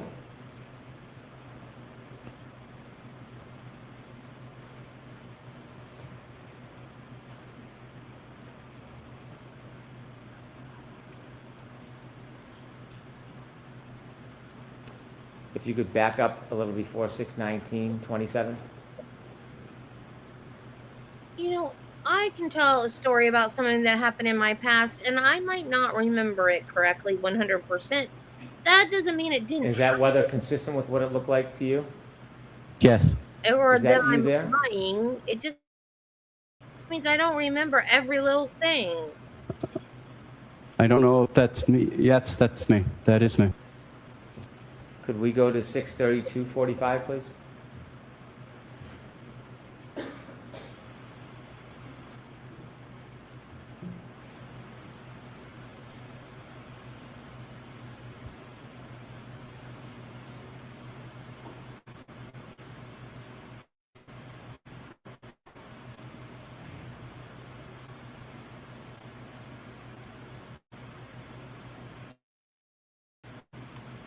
You again? The one I can't tell if it was there. Could we go to 6:35? And obviously, Brennan has a bad memory because he asks the same questions over and over again. He doesn't remember the answers he gets. Is that you?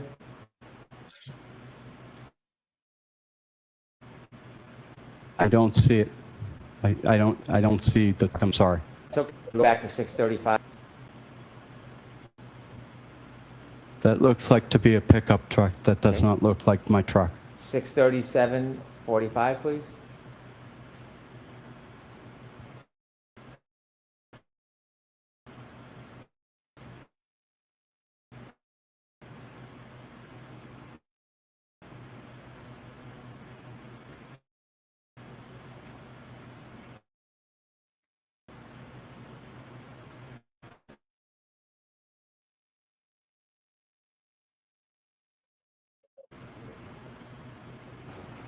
I can't tell if that was me. Those were not your red and orange, that's consistent with the earlier ones that went by. With the reflecting tape off the body of my truck. Could we go to I have 7? a plow guy that is a contractor that we work tandem together. And was he out there that night as well, going by Fairview? Correct. Okay. Did you ever tell the private investigator about him?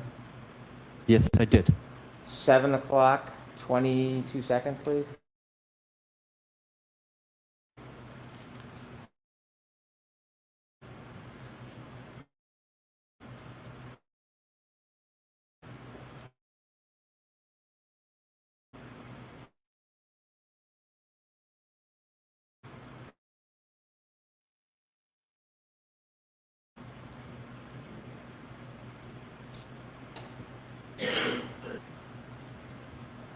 Is that you, sir? I can't say for sure. 7:15, 45 seconds, please.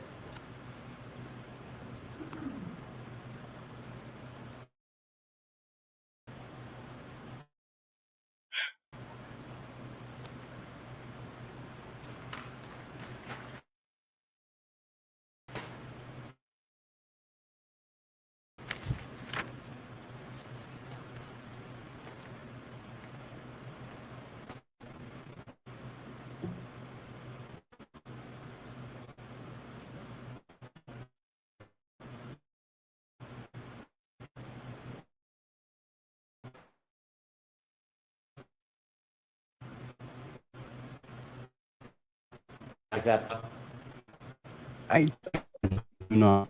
7:19 and 55 seconds, please?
I guess that means it's time to turn the camera off.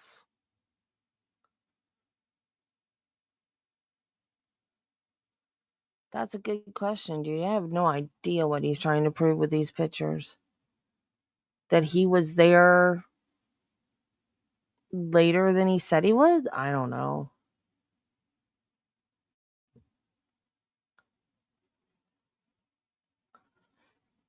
Was the other person plowing or just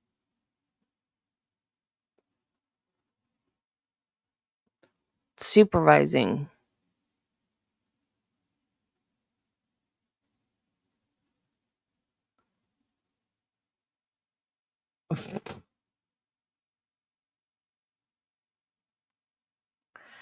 He is trauma. I just got to thinking about it. You know how like they say postal workers have like postal rage because they deliver mail every day and then they go back to work the next day and there's another pile of mail to deliver. Like it never gets better. Can you imagine a driver? Their rage, like they plow all the snow and then they go back like an hour later and they have to plow it all again and then an hour later and plow it all again. That's worse than postal rage. They can never get rid of all the snow. At least mail mail carriers. I was trying to think of the politically correct. They don't say mailman anymore. Um Mail carriers, they at least can get rid of it by the end of the day. As long as it's only can take as long as it takes. Well, if you're going to do a pass, how long does an entire pass take? If I were to do from Cedar Crest to the end, it would take probably 10 minutes. If I were to do cleaning up, I'm just giving it a pass so people can get through. Could take about 3 hours, could take 4 hours. When you mentioned Brian Albert on your direct examination, had you talked to the defense about Brian Albert in your preparation for testimony? No, You knew some of the Albert family, I know the entire Albert family. and you know Brian Albert as a police officer? Yes, I do. Why is it that 3 times in your direct testimony you characterized him as a first responder?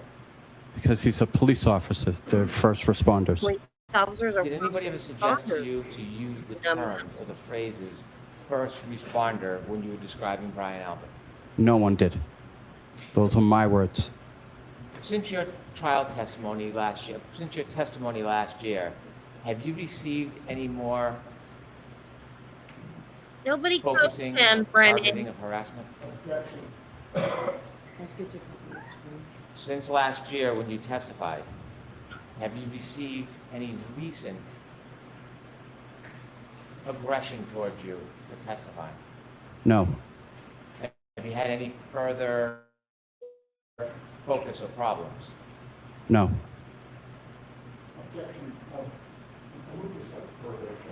I'll strike that. I have no further questions. Very briefly, sir. Good, doofus, sit down. You were asked by Mr. Brennan about A lot of whether you stuff. saw a dumpster that night. Do you recall that line of questioning? I do. In the aftermath of January 29th of 2022,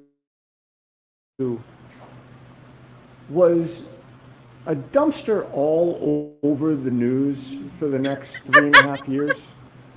Not that I'm aware of. You were asked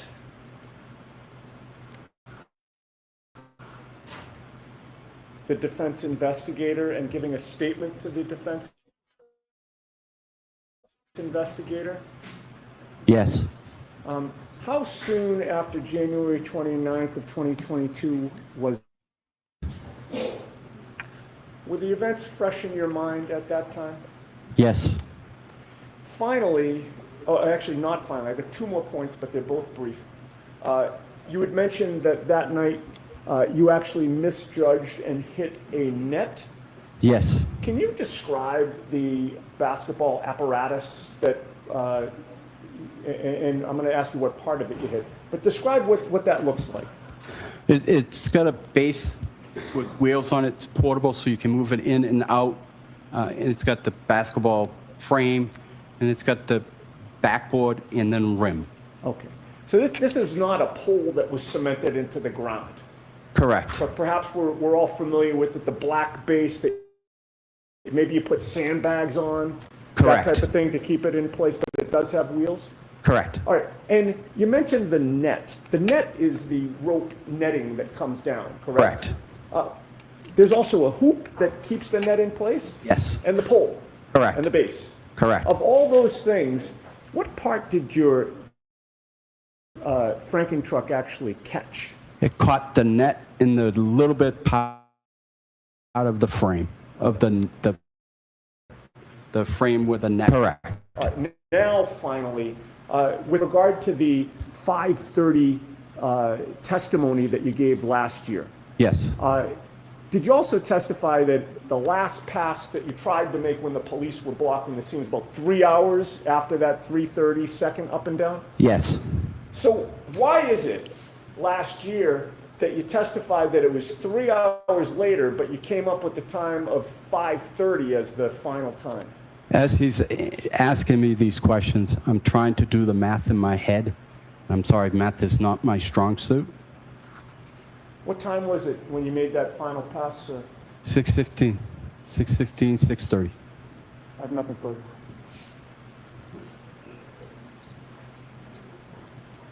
See, nice, innocent explanation for why you got the time wrong. You mentioned you're But trying to do the math in your head. There is no reason why you would specifically remember certain times on each pass other than trying to remember and give an accounting, right?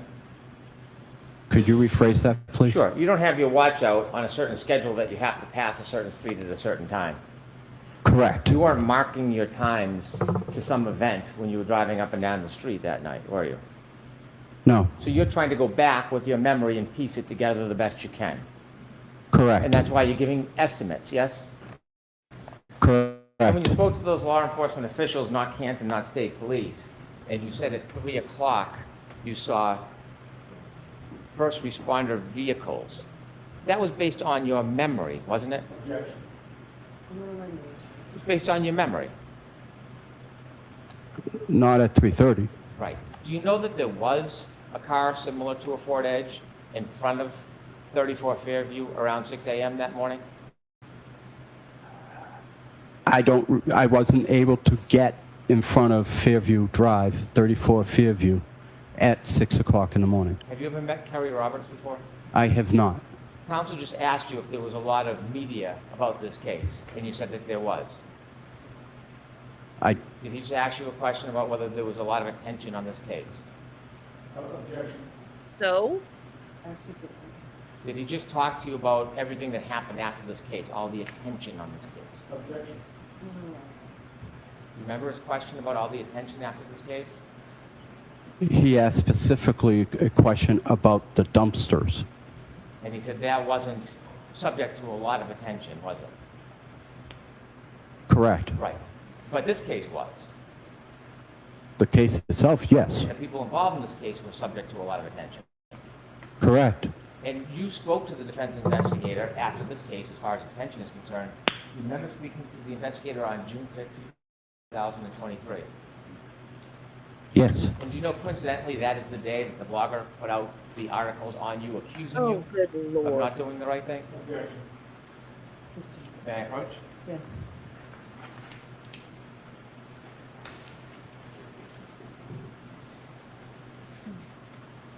Showing you a document. Let's take a look at that document. What day is that document dated?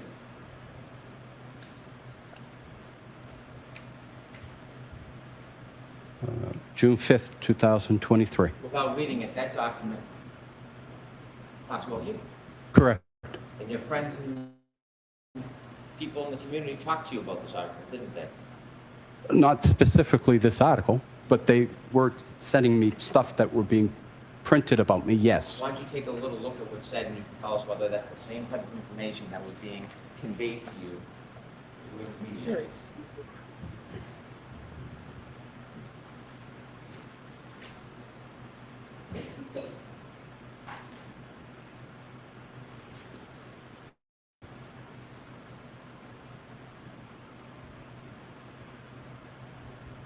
Can you ask that question again, please? Okay, sir. Was this some of the kind of attention that you were receiving on June 5th after you spoke to the defense investigator? Yes. What does that have to do with anything?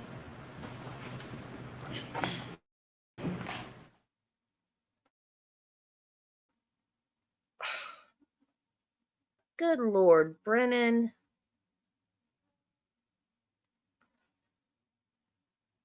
So that means he's gonna lie about it? There it is. Hey, turtle boy.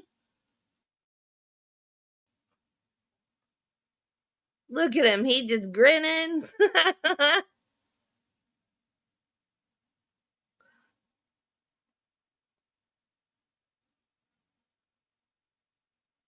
You know, he's back there thinking, say my name, say my name.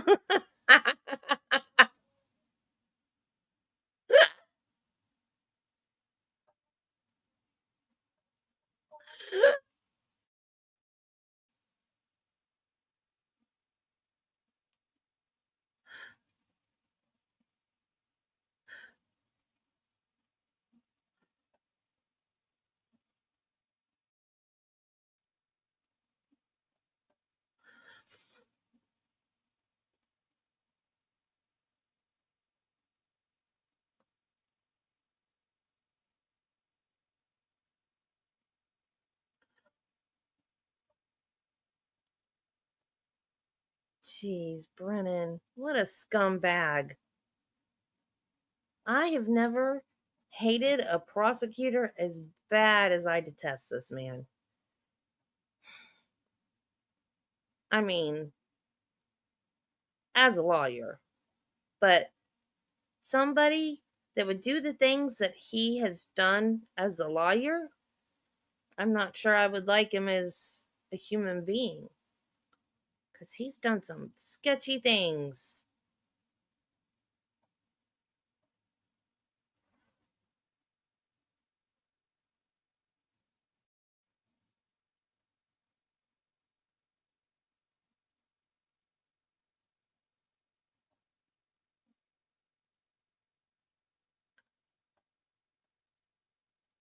Well, he was All rise for the court, please. Chair is closing over the call, please. taking our break.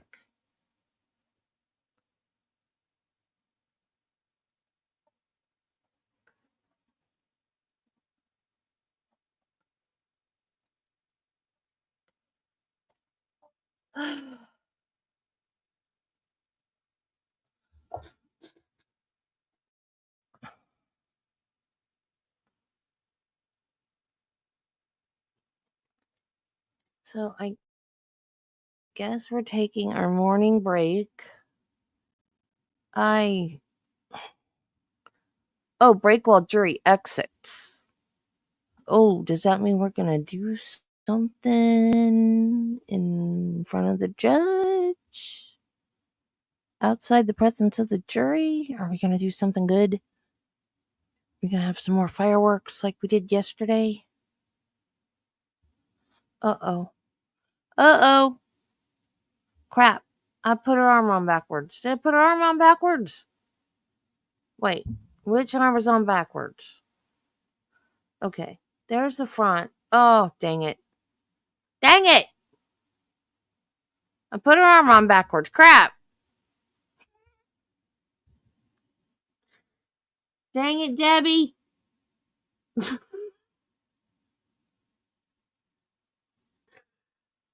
Dang it!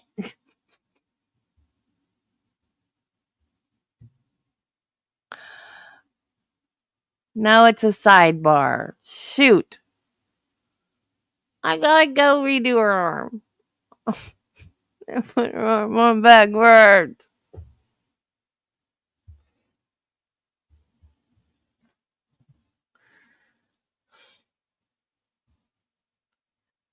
Which one is right? Okay. So this one is right. This one backwards. Shoot.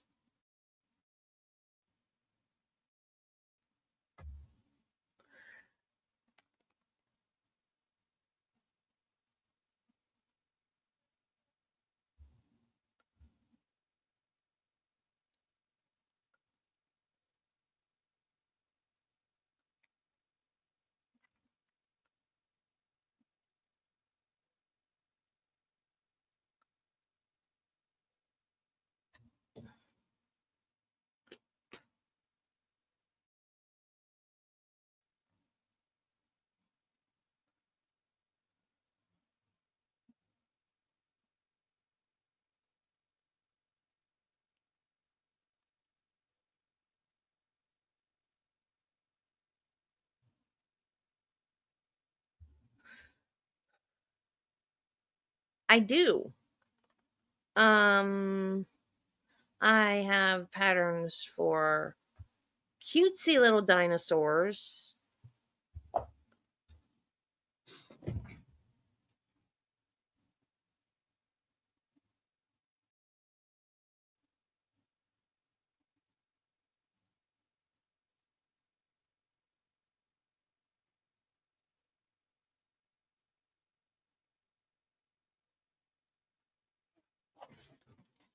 I have.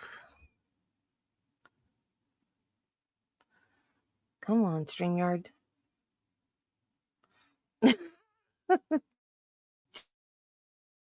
Judy. Come on, Stream. Make it bigger so they can see. Well, I have these cutesy little dinosaurs. But if you want realistic looking ones, I'm sure I can find. But I have dragons, really pretty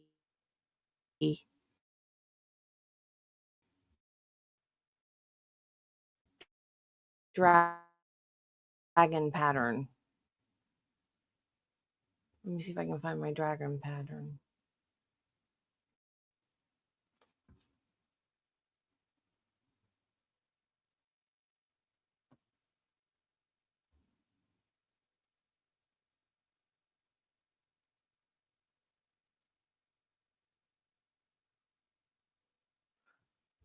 But this one, the cutesy little ones? Sure.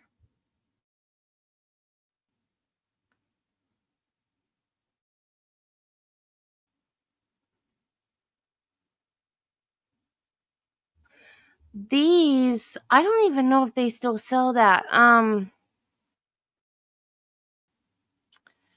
Red Heart came out with had all the colors, and it came with a pattern, little amigurumis like this. And I think these patterns are online. And I just downloaded them off the website. So I'll find the link for you for these.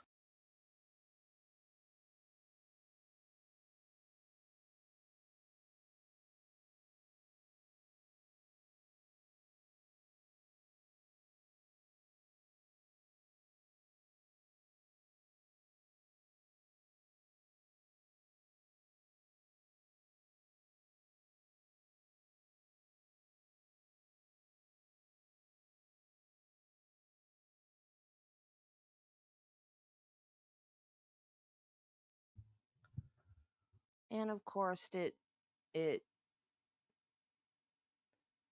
crashed StreamYard.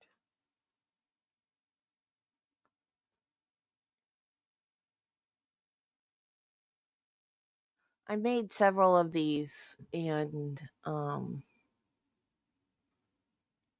sold them.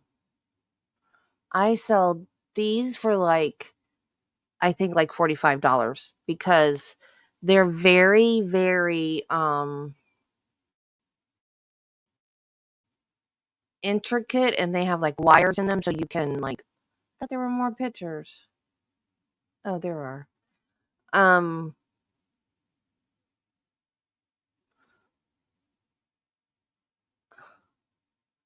The little head with his little eyes, he's so cute. But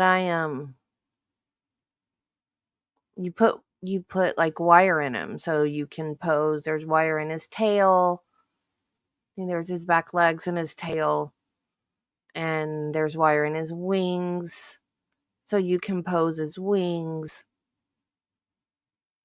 So he's posable. He's very, and he has scales down, so he's very, very intricate.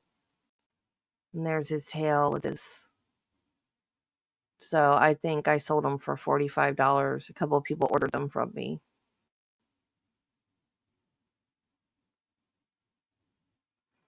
And there's the wings with the different layers and colors on the wings.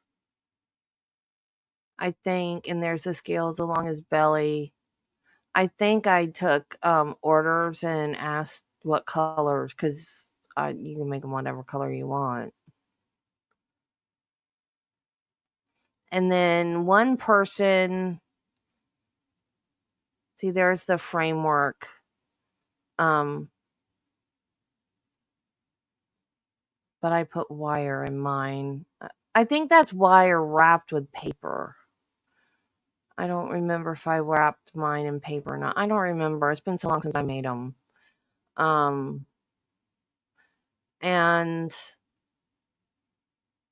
the one, this is supposed to be like smoke coming out because it's a fire breathing dragon, and one person that I made it for didn't want that, and the other one did. But you can pose them any way you want. You can wrap the tail around your hand and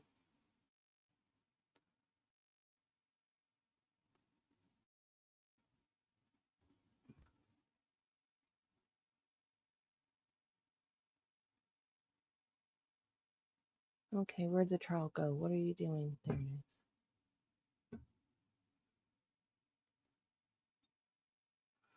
And I don't remember how long it took. It took a while.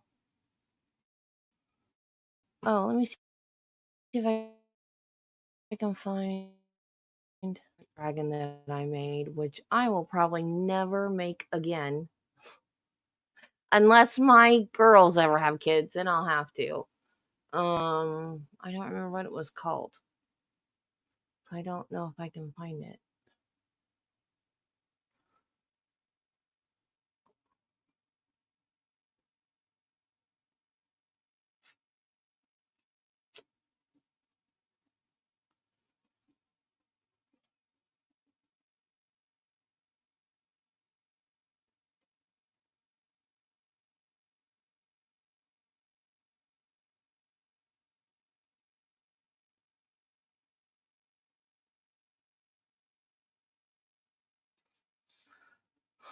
It's either not on the computer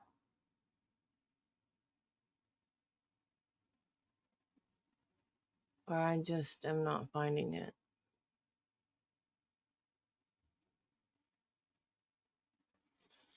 I'll have to find it and show you guys some other time because I don't know where it is right now. But it's a life-size pattern for those 3 elements too. I just haven't got them yet. The plan was to get all 4 of them, and I didn't get all 4 of them. And I got them on Etsy. Let me see. The name of the creator, I'll tell you in a minute.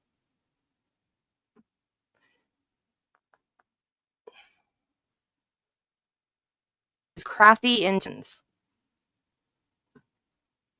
The name of the creator is Crafty Engines. He has a bunch of different dragons. He has great patterns. They're all really intricate like that. And she also has a group you can join where you can test for patterns. Like when she's creating new patterns, you can sign up and test patterns before she like finalizes them for selling. She's very nice, but she's also very strict about not sharing them and that kind of thing. That's what she doesn't want to get feedback.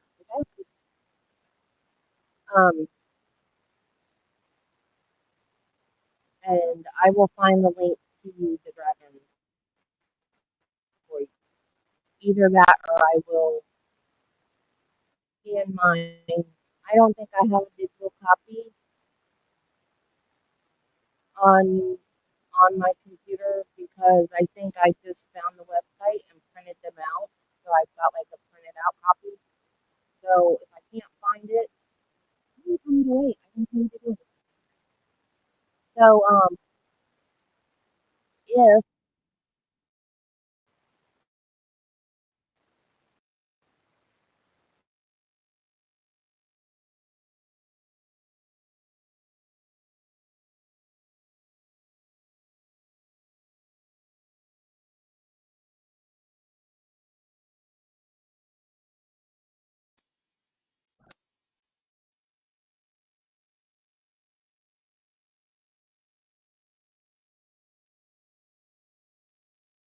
I don't think he's threatened.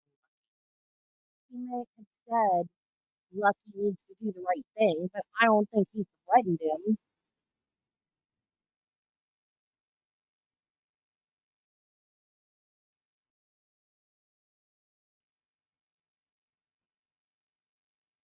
Mm, mm,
tell the truth, do the right thing.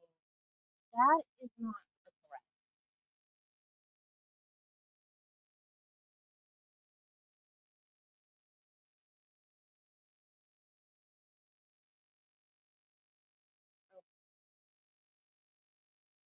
So this is happening.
Butterfly people.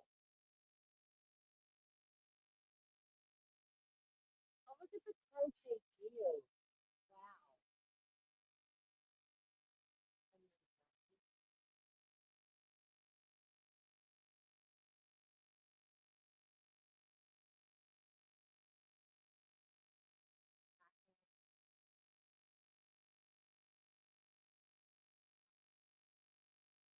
Mm-hmm.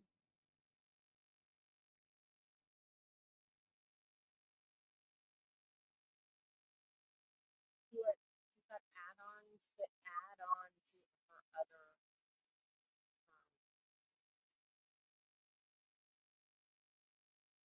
some of her other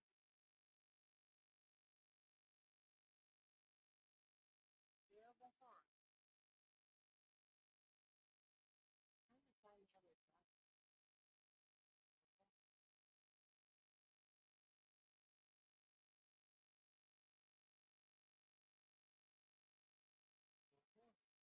Oh, that's cool.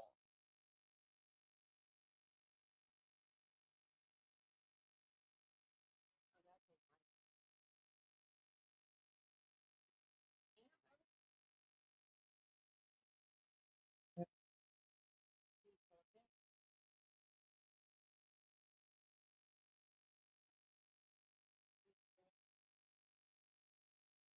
six-sided dice.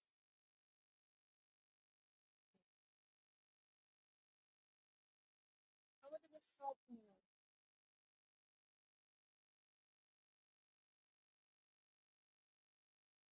Probably opposite. Ah!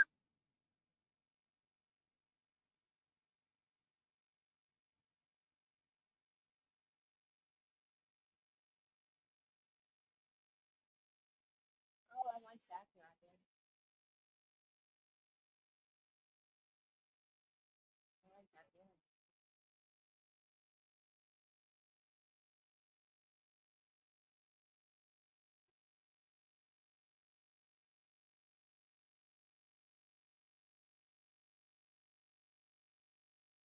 Merlion. It's the Dilophosaur. Oh my gosh. I gotta get that back.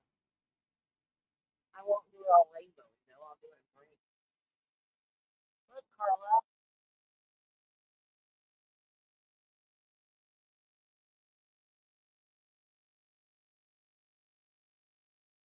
Yes, on Etsy. This store is called Crafty and Tintin.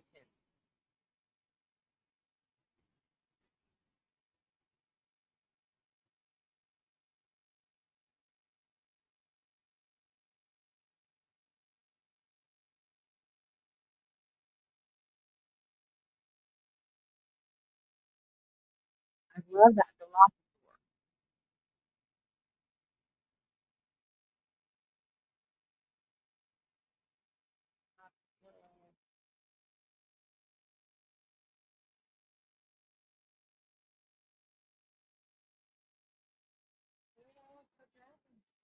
We had all four of the elemental dragons, and I was gonna come back and buy the other three, and I never did. There's a dragon.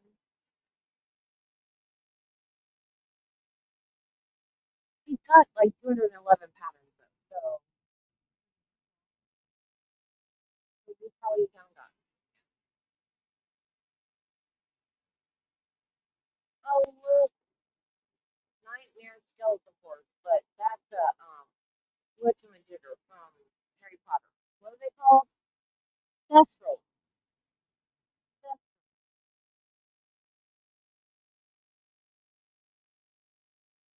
Squid.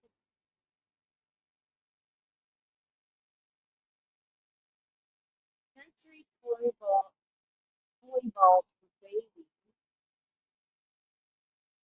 Pixie. Oh, summer pixie and winter pixie. Spring pixie. Hot air balloon. Jellyfish. Koi fish. Mermaids. Unicorns. Seahorses. Pegasus. Unicorn. If it's fantasy, you got it. Oh, the newborn dragon. I have those. I have that.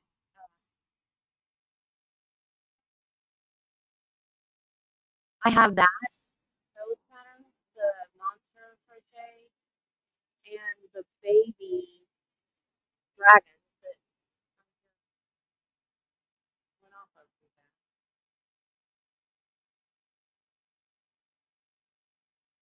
There's a long neck dinosaur. I'm thinking that's those are add-ons to that. Oh, I love that cat with the hat. I have that giraffe pattern. That's a hard pattern.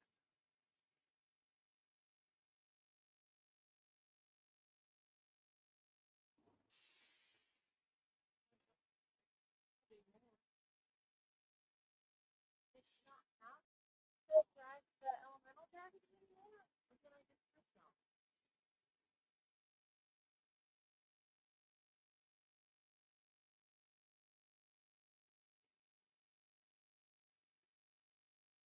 Oh, there it is, right there.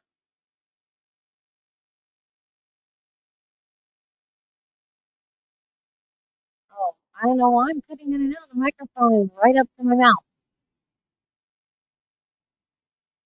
There's there's the water dragon. There's the fire dragon.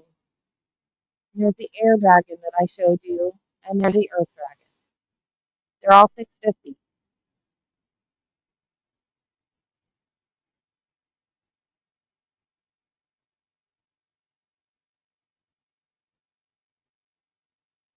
Yeah, you still have them.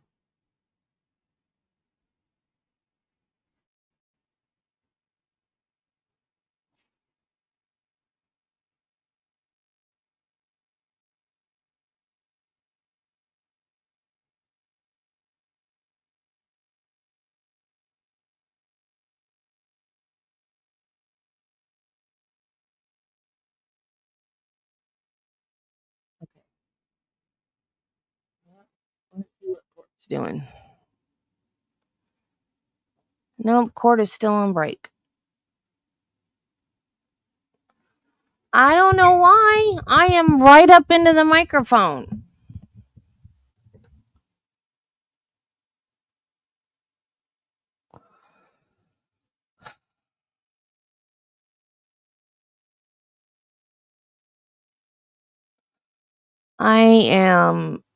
I've not touched any of the settings on my mic, and I'm right up into it. It's StreamYard, man. StreamYard hates me. It's all StreamYard's fault.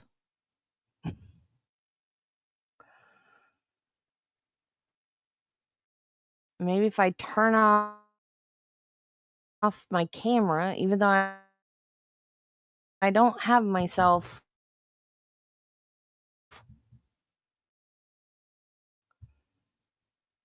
StreamYard is frozen.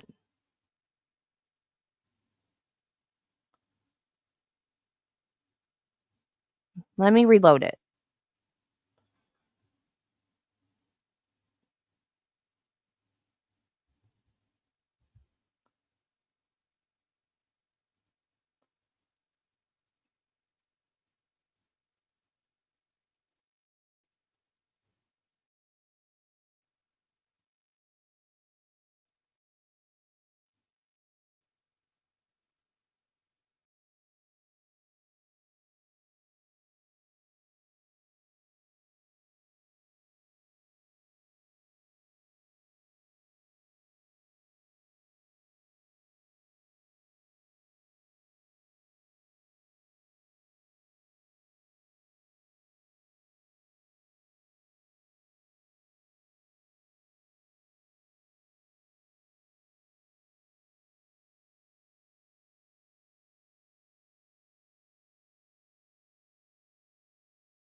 We're back in session. You may be seated.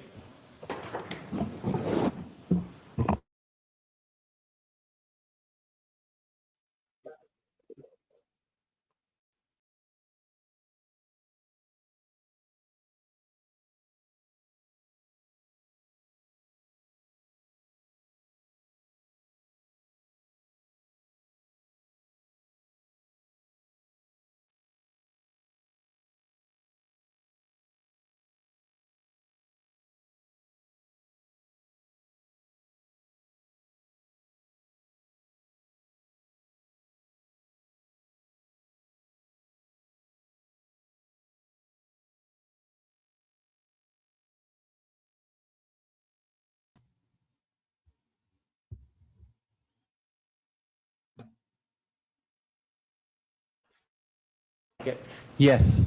June 5th, 2024, was that before, shortly before you testified before?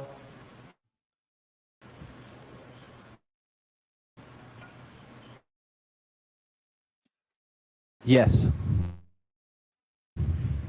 You were asked on redirect examination whether any dumpsters getting his, did you notice you have no memory of an actual dumpster in the area, correct? Correct. If I could have on the screen Exhibit 37, still photo from that clip?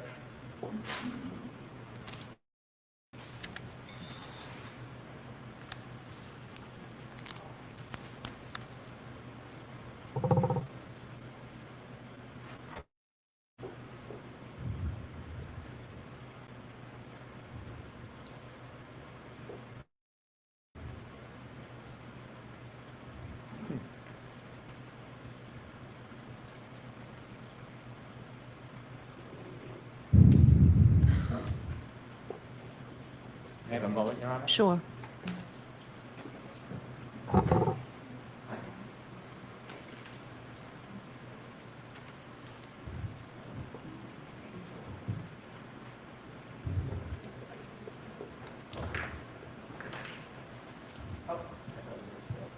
It's a video that I'll stop at a certain point. Okay. Exhibit 71.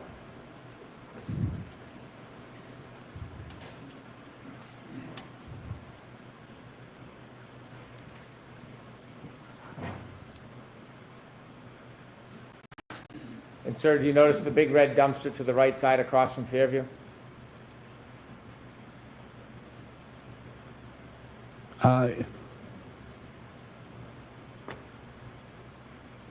Yes. Okay, you can take that down. Sir, when we started the break, I'd asked you some questions. I showed you a document, asked you if you were aware what was inside that document, and you mentioned that was around June 5th, 2023. That was before your last testimony in this case? Yes. And you knew that a person or persons were putting out private pictures of you online? I did notice. And those private pictures, you didn't give anybody permission or want that attention, did you? I did not. In fact, it wasn't just some private pictures, it was pictures taken from a number of different times in your life, correct? Yes. You never gave anybody permission to do that? I did not. You didn't want people talking about you or asking you questions? That was none of their business, did you? I did not. And it was embarrassing that you were being made this public spectacle when you had done nothing wrong, correct? Ask it differently. Was it embarrassing what they were doing to you? I wouldn't say embarrassing as more as aggravating. In fact, they were calling your boss. Yes? I'm going to allow that. Yes. And you mentioned how hard you work. Yes. Plow, you even used to deliver peaches for 8 years. Yes. Zamboni, anytime you can work, you try hard, don't you? I do. And when someone's calling your boss, giving undue attention to you, didn't it create some concern it could affect your livelihood? I did not think it was going to affect me in that manner. In addition to dragging you into this, because of you, your brother was dragged into this, wasn't he? Ask it differently. When you were getting this information about what was happening, you learned that they were also dragging your brother into this because of you, correct? I'll sustain that. Did you learn that information was coming out about your brother? I knew my brother was dealing with other issues regarding this case. And certainly, you're close with your brother, Yes. you care for your brother. Yes. You did not want to upset anybody and have more attention brought onto your brother, did you? Did not. And there was an attempt Yes. as well as you. I don't know if I was being linked. Did you know the information of trying to so-called out you about the fact that you worked for Chris Albert? I'm going to sustain that the words first. Were you aware when your friends and family were telling you about what was going on, about an attempt to draw a relationship between you and the Alberts? No. And were you aware when people were telling you what was happening, that there was attacks on you personally, like finances and things like that? Yes, I was aware of that. And certainly, that is pretty discouraging when that is happening, you've done nothing wrong, isn't it? It was, again, aggravating. And this was all happening before you came in and testified last time at trial. Correct.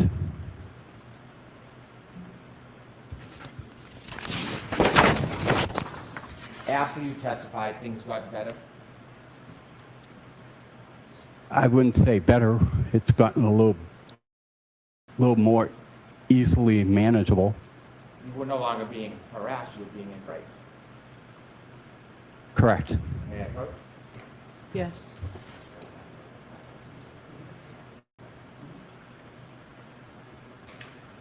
Showing you a photograph, do you recognize that?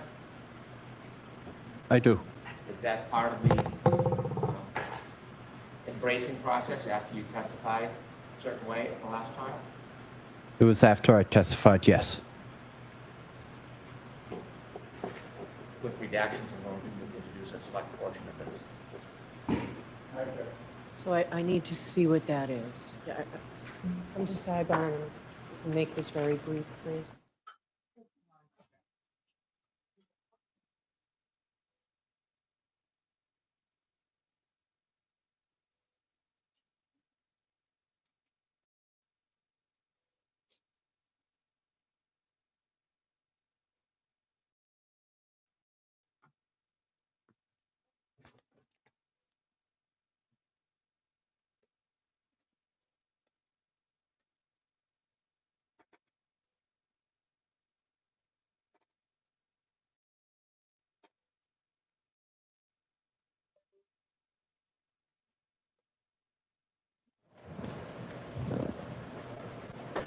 Welcome back, Nancy.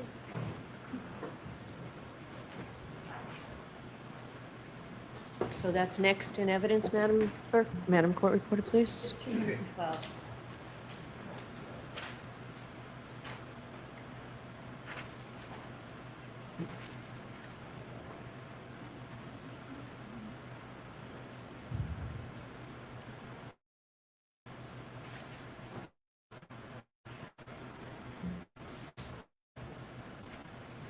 I showed you a photograph. Was that a fair and accurate depiction of you after your last testimony, Yes. reflecting you now being embraced rather than attacked?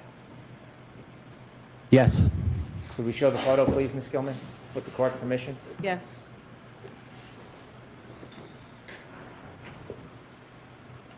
And that's you, Mr. Laughlin? Yes. You can take that down, please. Thank you for your time. So what? Just very briefly, sir, if I might, Your Honor. Sure. Mr. Laughlin, I should say. The questioning about the attention that you received in 2023 when you received secondhand the information from the blogger, was that before or long after you were interviewed and gave a statement to the defense investigator in February of 2022? It was long after. Nothing further, thank you. Okay. All right, Mr. Lockren, you are all set, sir. Okay. Is there another witness, Mr. Chairman? The defense calls Karina Kolakifis. All right, do you need to see me before, as she's coming in, or will that be in a while? I can't remember. Why don't you come on up really quickly?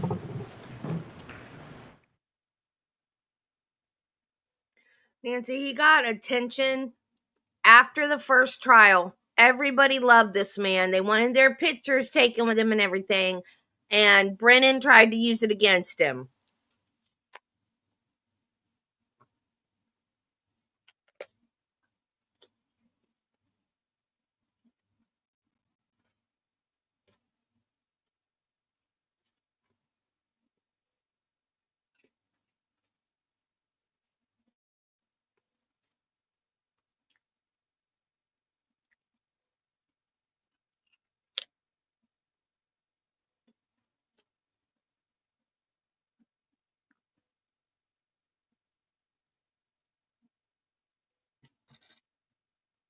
I didn't think you liked apples, Bill.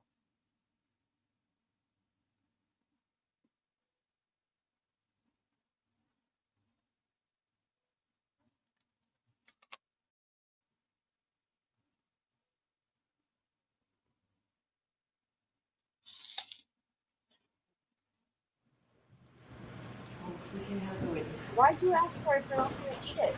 Identification. And apples.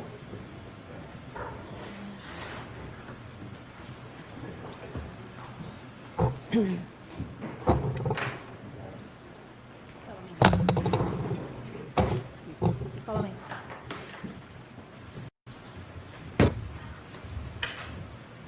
And you guys step up.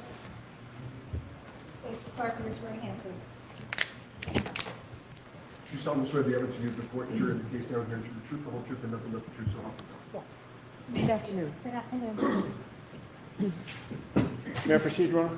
Yes. Good afternoon, ma'am. Good afternoon. Would you please introduce yourself to the jury and spell both your first name and your last name? Sure. My name's Karina Kolakithis. It's Karina. Last name Kolakithis. Kolokithas.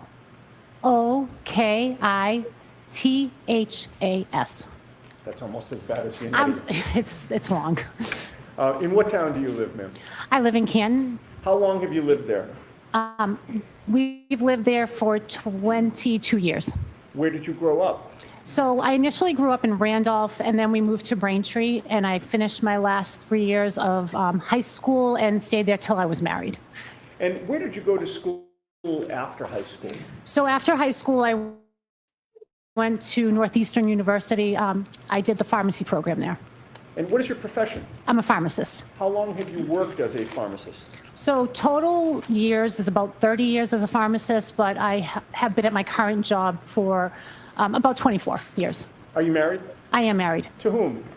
His name is Nicholas Kolakithis. How long have you been married for? 24 years. Do you have children? I have 2 children. And without giving us their names, can you tell us if you have boys or girls and what their ages are?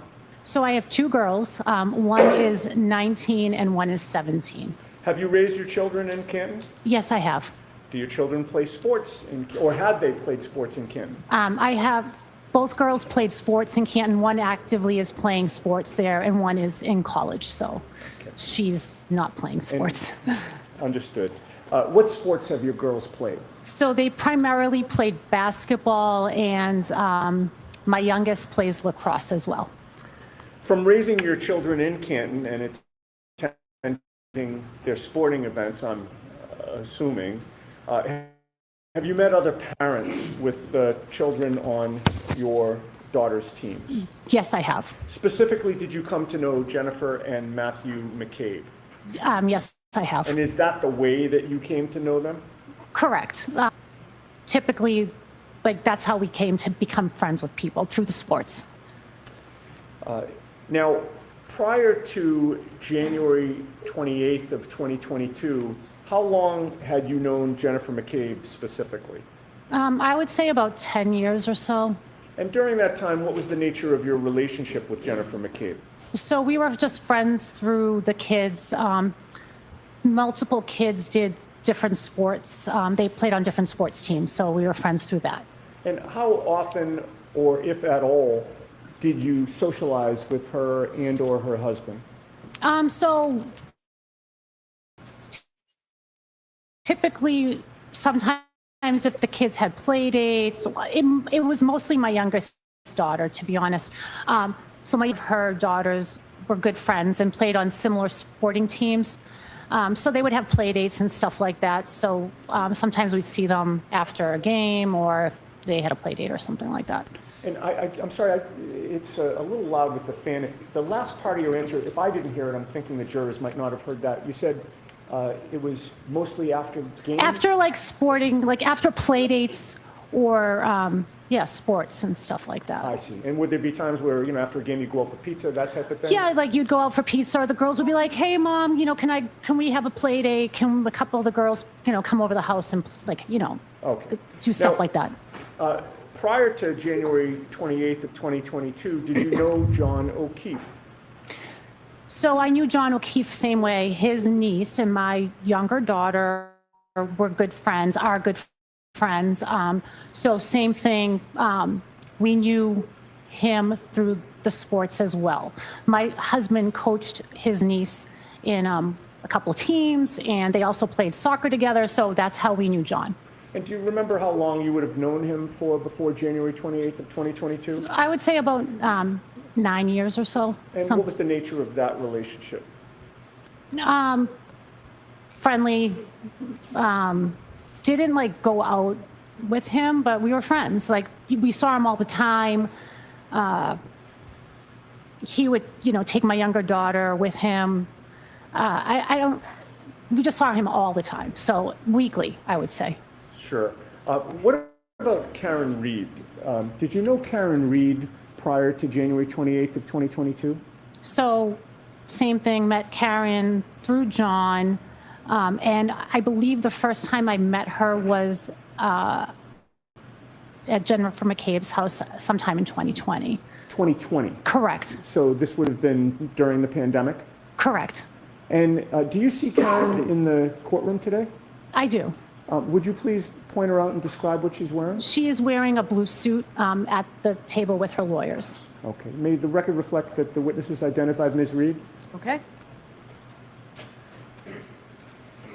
Now, prior to January 28th of 2022, how often would you have seen or interacted with Karen Reed in any capacity, if you know? So Karen sometimes would come to watch games of John's niece. So I would see her there and we would just casually talk. And what was the nature of your relationship with her prior to January 28th of 2022? We were friendly. All right. Now, directing your attention to January 28th of 2022, do you recall that being a Friday? Correct. What did you do that day So that day I worked. as a pharmacist? Correct. Do you recall what your hours were? Approximately, I would say 8 to 4:30 that day. What plans did you have after work? So after work, my plans were to go to the Canton High basketball game to watch my daughter play. And what plans came up for before the game that night? So before the game, before I left work, there was a text that went around saying that some of the parents were going to meet at the Canton Junction before the game, and if anybody wanted to stop by and grab a bite to eat. And what is the Canton Junction? So it used to be like a little pub/restaurant in Canton. Did you go to the Canton Junction? So I went home first because I went home first. I had a bag I had to switch out of because we have to have plastic clear bags at work. So anyway, so I went home and then after that I stopped at the Canton Junction. Okay. And did you go alone or with someone? So I went by myself. And when you got there, did you see people that you knew? Correct. So I walked in and there was a bunch of parents there from the varsity teams, the varsity team. And excuse me, was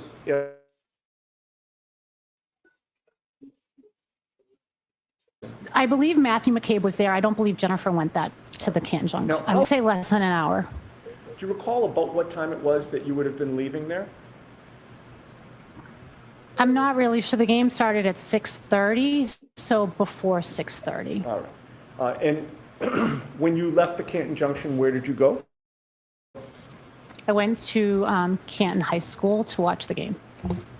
And in the gymnasium, with whom did you sit to watch your daughter's basketball game?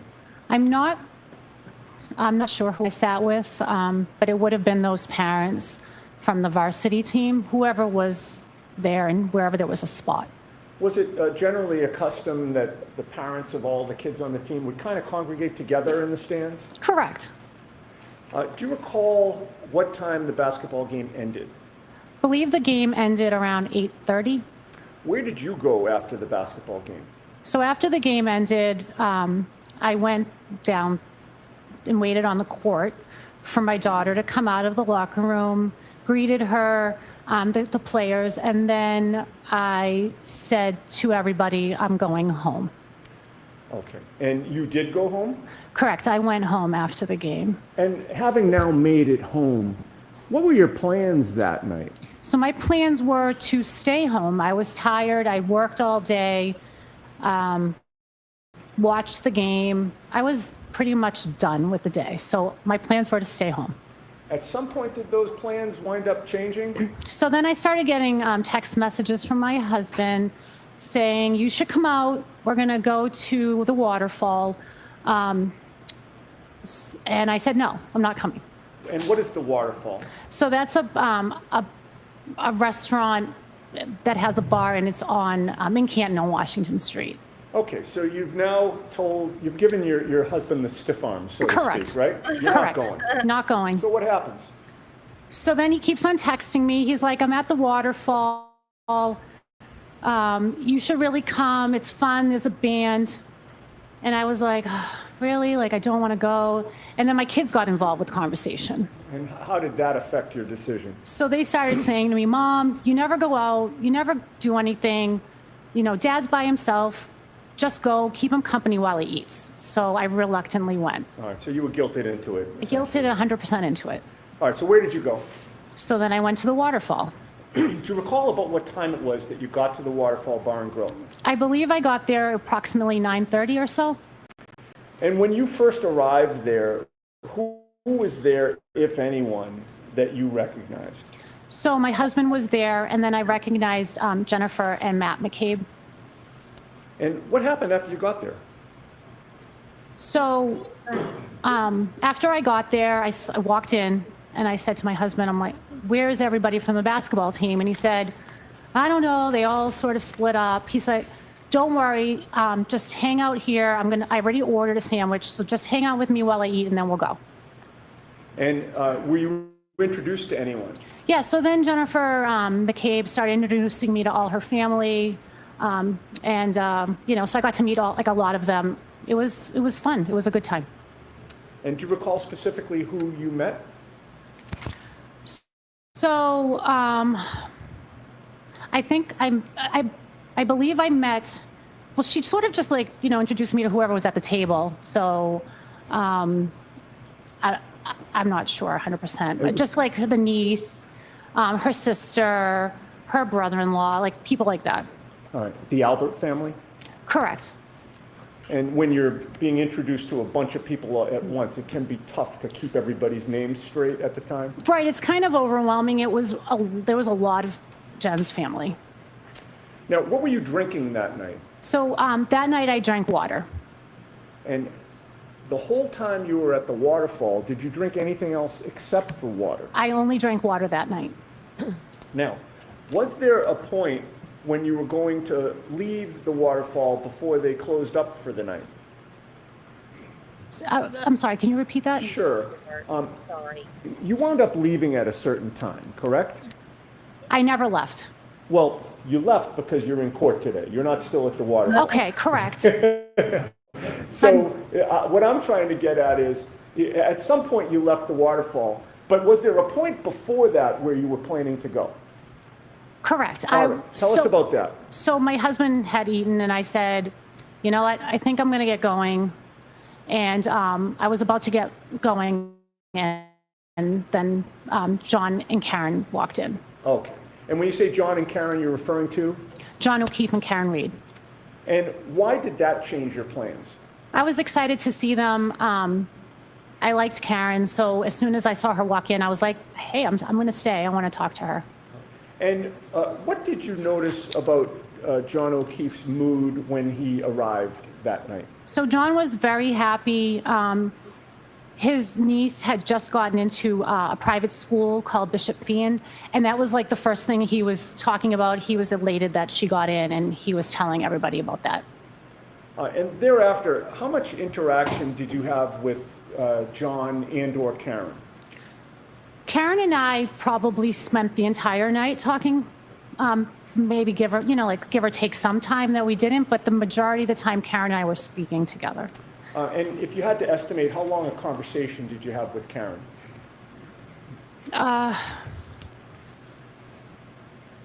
Maybe an hour, like 40, 50 minutes out of the, like if we spent like an hour together, perhaps we spoke 50 minutes of those out of that hour. And without telling us the content of the conversation, what was the subject matter, if you remember? So Karen was also, she mentioned being excited about Kaylee getting into Bishop Fian. And when I first saw her, she first started talking about my daughter. So I saw her, she came in, she greeted me, and when we did start talking, she just started talking about my daughter and how much she really loved my daughter's relationship with John's niece. Okay. And while you were having this conversation with Karen, was it an easy conversation back and forth? Very easy. Where were you located within the waterfall while you were having this conversation? We were at a I don't remember where we were we were talking, we were sitting down talking at a table. And how close did you get to her when you were speaking with her? In order for someone to hear you, because of the band being so loud, we were probably a couple feet from each other. And in what direction were you facing when you were speaking to her? And I'm talking in relation to Karen. I don't remember if she was next to me at this point. She could have been next to me at this point. All right. And your face would have been facing where?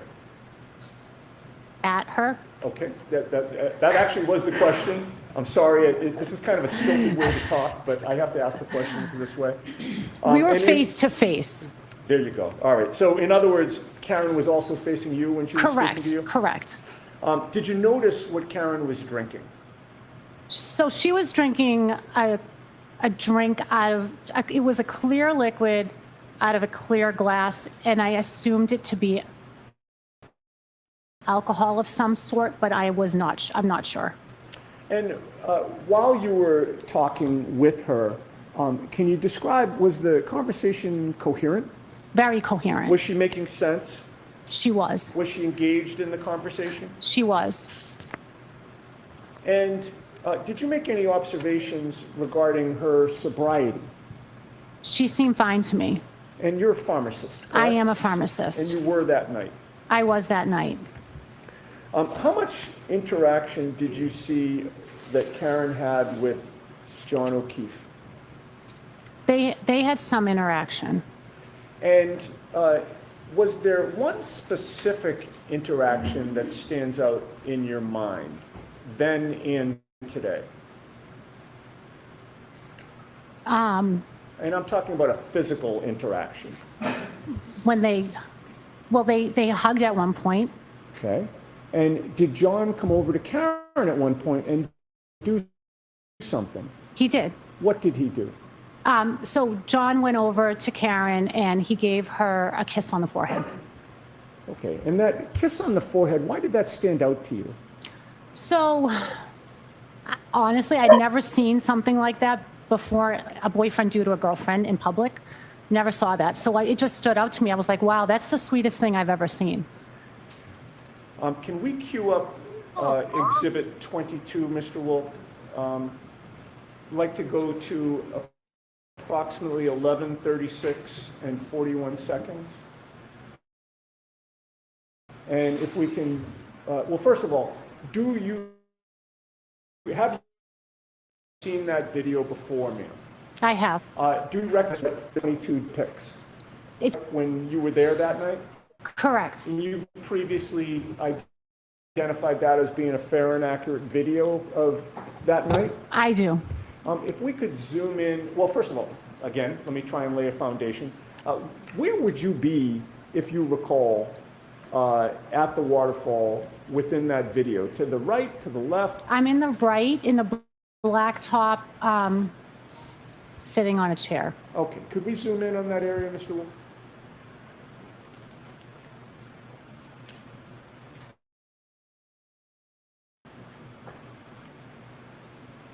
Okay, we've zoomed in. Do you see yourself? I do. Back of a chair, that's me. And do you see anybody else in that video that you now recognize? I see Brian Higgins. Okay, and when you say Brian Higgins, is that somebody that you had known prior to that night? I did not know Brian. He was one of the people you were introduced to? Correct. And you since have learned, put the face to the body, or I'm sorry, I should say the name to the body or the name to the face? Correct. All right. And where do you see Brian Higgins? He has like an emblem on the back of like a sweatshirt. All right, so his back is to the camera, Correct. and we have not located that pointer, have we? Thank you, sir. May I approach the... Yes.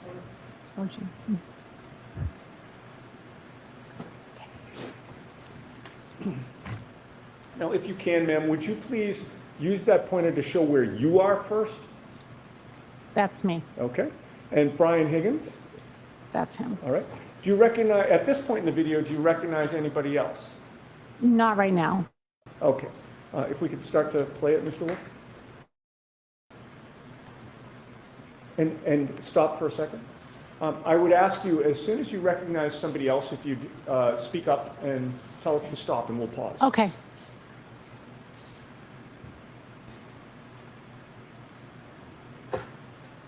So right there is Karen's head. Okay. Is that the back of Karen's head, or?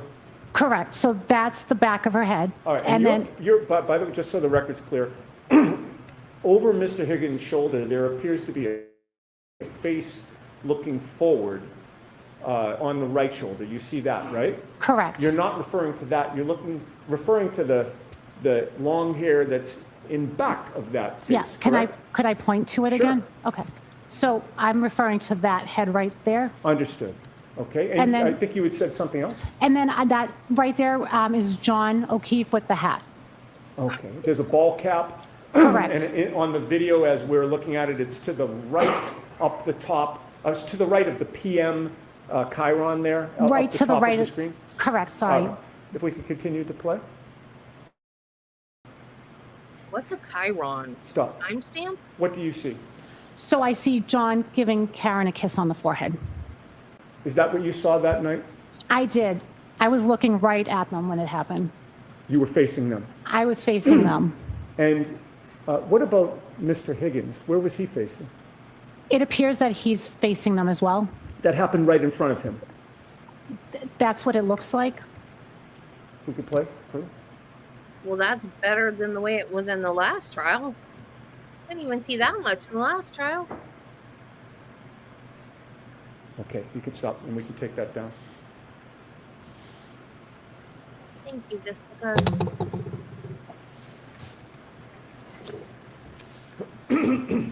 Now, that night, did you have any information about the nature of Karen Reed's previous interactions with Brian Higgins? None whatsoever. Okay. How long did you stay at the waterfall? Or if you recall about what time you got ready to leave? I believe that things wrapped up around midnight. So my husband and Matt McCabe stayed behind. They were helping the band clean up and stuff. So it was myself, Jennifer McCabe, and Karen Reed that walked out together. Okay. And you've previously seen video footage of the end of the night with yourself, Karen, and Jennifer McCabe sort of in a grouping. Correct. Excuse me, I'm sorry that I just need to clear my throat. I hope that's the okay. last time. That's okay. Did you see on that same video at the same time, there's a grouping in another area of the bar at the same time? Correct. And do you recall who was in that grouping? I believe it was Chris Albert, Brian Albert, and Brian Higgins. Okay. Could we now publish again Exhibit 22? And I'm going, I'd like from the approximate start time of 11:57 and if we could hit play, Mr. Wolf? Oh, I'll tell you what, stop it for a sec, thank you. Could you zoom in, please, on the right portion of that video, the upper right? We'll start with that. Okay. So this is the start of this clip. It looks to be 11:57 and 38. Do you see anybody in that clip that you recognize?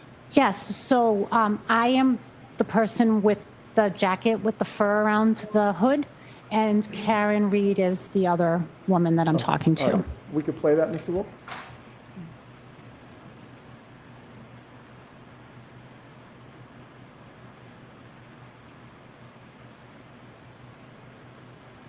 And right now, do you recognize anybody else in the background of, So to the right in the plaid shirt is my husband, Nicholas. okay, what about over your left shoulder? So over my left shoulder is John O'Keefe. And does that appear to be his back? Correct. Okay, can you play? And he was in, stop for a second. He was in your line of vision at that point, correct? Correct. What does he appear to be doing? He appears to be like paying a tab or something like that, or maybe. Action right now? He looks to be looking over his left. Continue to play. Oh, if we could pause for a second. I neglected to ask you to point out with the pointer. We Oh, have I'm it now, sorry. we might Okay. as well use it. Okay. If you could point to yourself first. Okay.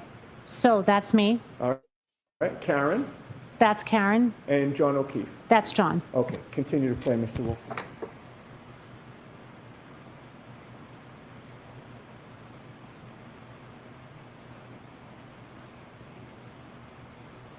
Stop. Back up just a sec. Oh. Oh. I'll tell you when to start your play. Stop. Okay. Do you see what direction John O'Keefe is facing now? He's looking to the left. Okay, keep going. Keep going. Stop. What direction is he facing now? To the left. And what is over to the left? I believe that's where the other group of men are located, perhaps. Okay, keep playing. And I'd like to run this to 11:58:25.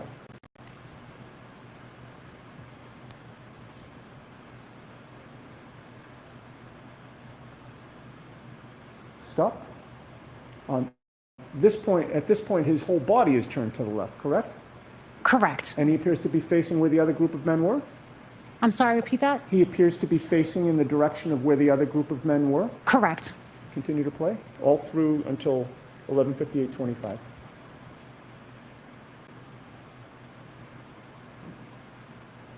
Okay, that's perfect. Now, keeping the video up, I'd like to now scroll over to the left side of the screen, and we're going to start that at 11:57:42, the same approximate time we started the previous discussion.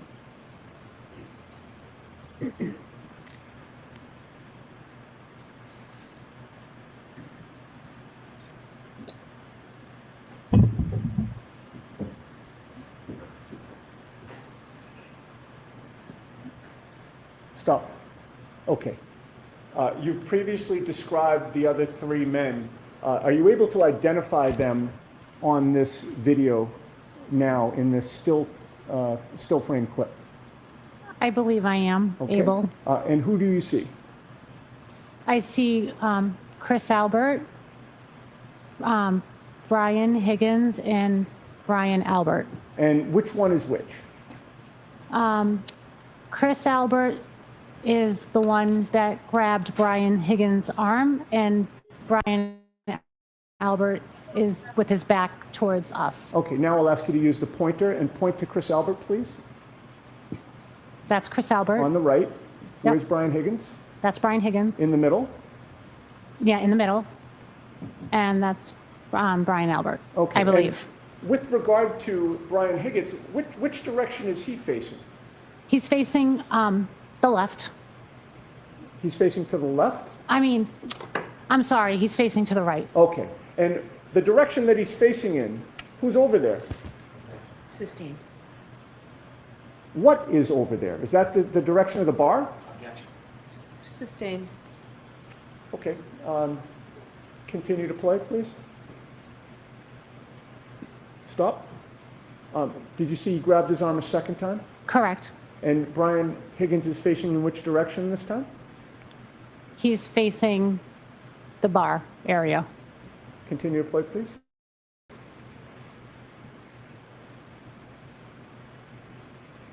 Okay. You noticed some motion that Brian Higgins made? He waved his Back arm. it up for a second, Mr. Wolf, please.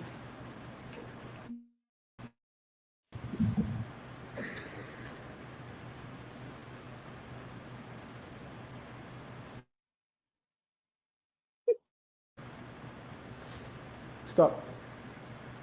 Did you see a motion that, He put his left arm up. okay? Appeared to be summoning somebody? Sustained. Continue to play. I'm sorry, Your Honor. Continue to play. I'll bear that in mind.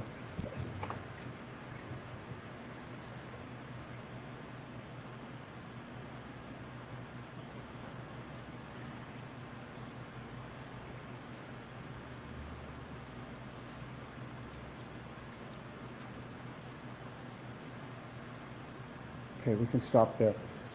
Ms. Kolakithis, did you see how many times Brian Higgins motioned with his arm? Sustained. Commonwealth versus please, Mr. Understood, understood. What? Now, prior to this night, had you known or been aware of Chris Albert? Just knew him from seeing him at D&E Pizza. Okay, and you say you've seen him at D&E Pizza in what capacity? I think he's the owner there at D&E Pizza, and we've gotten pizza there before.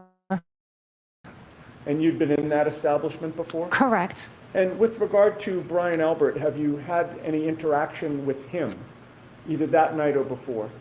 So that night, I was introduced to him, and I think I even spoke to him a little bit there, and then maybe saw him like a basketball game. I don't remember him really prior to that night. Okay. Now, I'd like to play the portion of the video where you are then leaving and ask you some questions about that. Yes, I think we can zoom out and perhaps hit play, Mr. Wolk, at this point.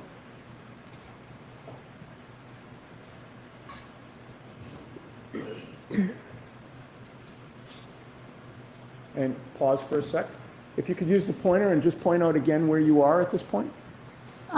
That is me. All right. And are you able to see Karen at that point? She's right there. Okay. And what about Jen McCabe? Are you able to see her at that point? I'm not sure. Okay. All right. Continue to play, please.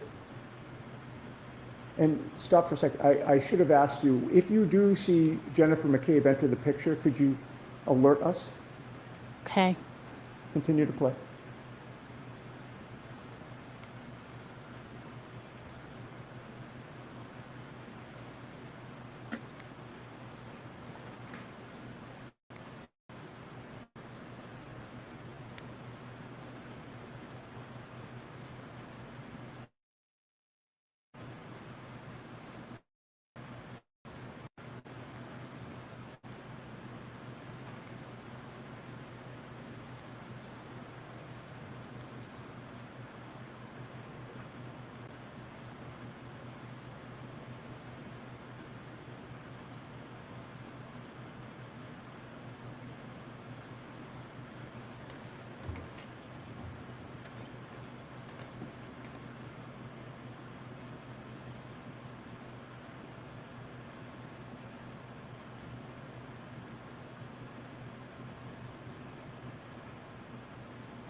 Yeah, what does that mean?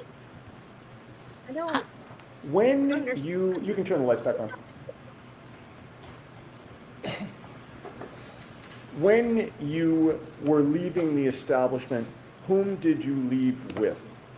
So again, it was myself, Jennifer McCabe, and Karen. Did anything unusual occur when you were leaving? What was that? So as we were leaving, Jen went over to Karen, kind of put her arm around her, and she starts saying, "You're coming with me, you're coming with me." And Karen's like, "Huh? Like, what? Like, where are we going?" And I'm going to sustain the objection. The first part of that answer, the putting her arm around her, you're coming with me, why did that stand out in your memory? just because I was there too, and it just was strange.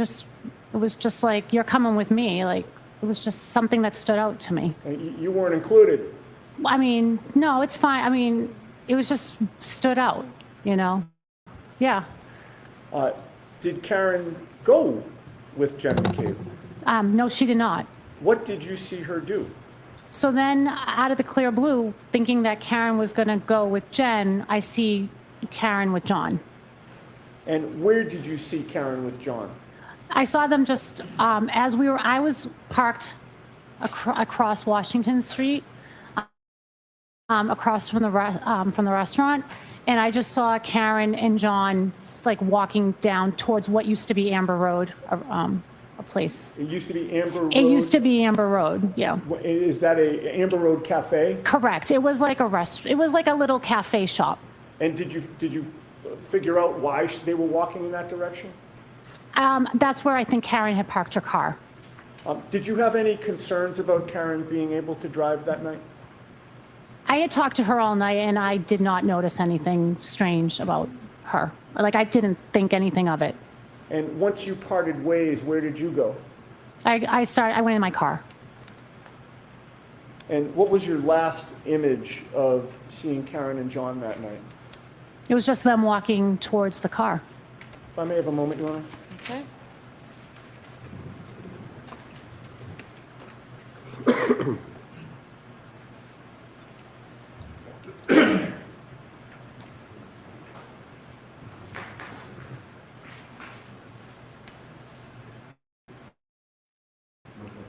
Thank you so much. Okay. All right. Mr. Brennan?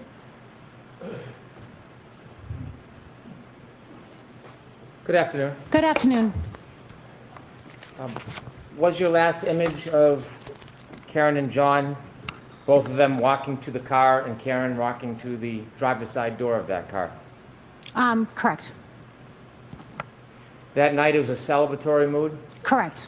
Everybody was getting along fine? Yes, we were. Yes. You were speaking to the defendant for some time? Most of the time, correct. You saw her at points hugging Jen McCabe? Correct. You knew John. I did. He was a kind man, Very kind. generous, Very generous. thoughtful, Very thoughtful. soft-spoken. Yes. That night was particularly different. He was extraordinarily proud and happy, wasn't he? Yes, he was. And you could see him emote about his accomplishment that his daughter got into private school. Correct. Did you talk to John that night? I did.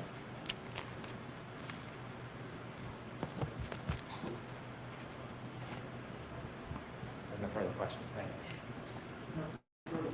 All right, Ms. Kolakithis, you are. What? Okay, thank you. Are you kidding me? So why don't I see counsel regarding scheduling?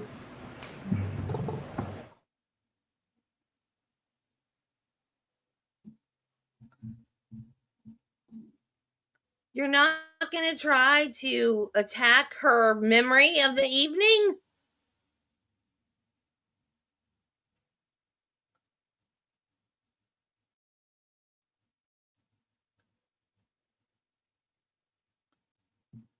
You might as well have not crossed her at all, Brennan. Mr. Yannetti, just one question. Jeez.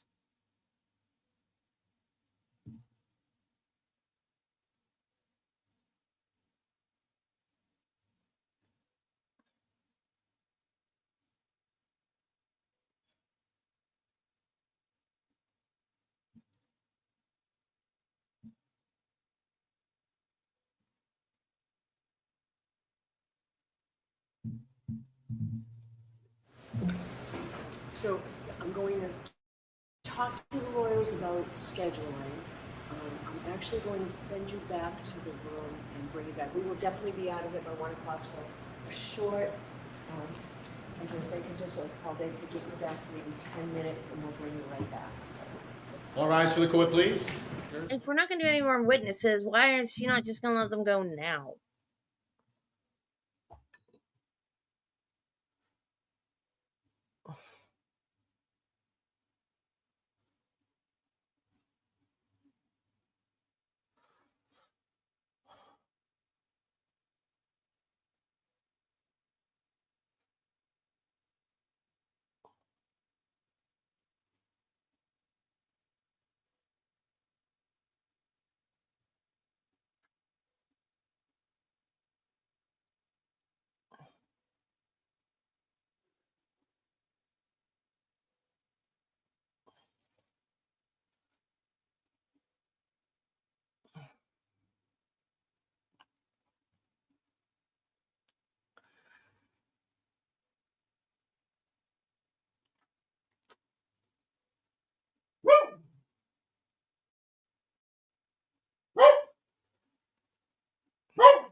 That was the case? CW versus please? Oh, I didn't realize that's what she was talking about, a case.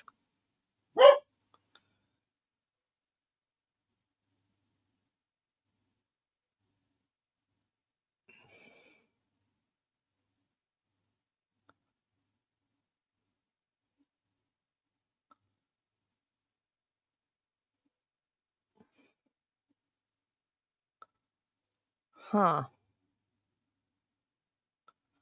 I hate peppermint.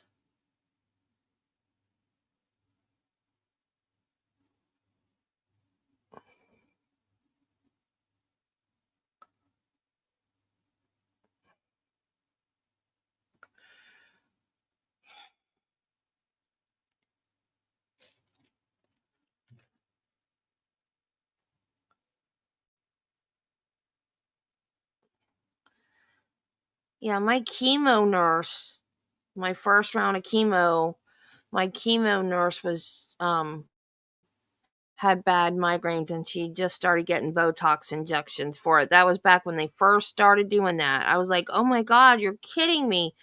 And she was like, "Nope." Cuz I'd never heard of anything like that before.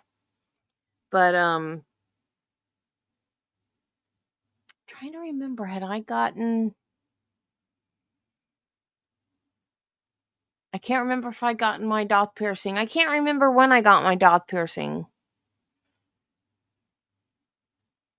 I just know as soon as I got it, I didn't have any more migraines. Um, I've had, I think, 2 since I got it, and one was when I had pneumonia, and one was actually a few weeks ago because I slept wrong, and I've been having muscle spasms in my neck. And I slept wrong, and my neck, I got like a kink in my neck, and it caused a migraine, and I was super, super sick for 2 days. I canceled Phil Spector one morning because of it. And I was miserable, and Judy was I was sitting here and Judy was texting me. I had the heating pad on my neck, and she's like, "Why don't you go lay down?" And I was like, "I'll be okay. We have less than 2 hours left. I'll live." Cuz I just don't want to let you guys down. We started this together. We're going to finish it together. Dang it. But my neck's been better. I just have to not sleep on too many pillows right now. I'm not having anything else done to me. My back is straightened out now. I'm not having anything else done until it's absolutely necessary. because I am wanting to do stuff this summer and have fun. And that doesn't happen when you have to have surgery or procedures or whatever. And everything is at the point right now that I can stand the pain. It's not that bad. I can deal with it.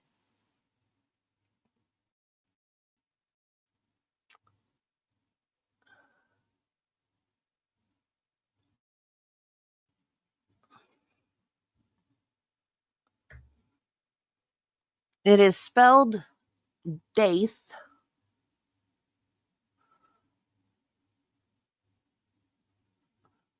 It's spelled Daith, but it's pronounced Doth. And it is the only ear piercing that is not named after the part of the ear that is pierced. I don't know what that part of the ear is called.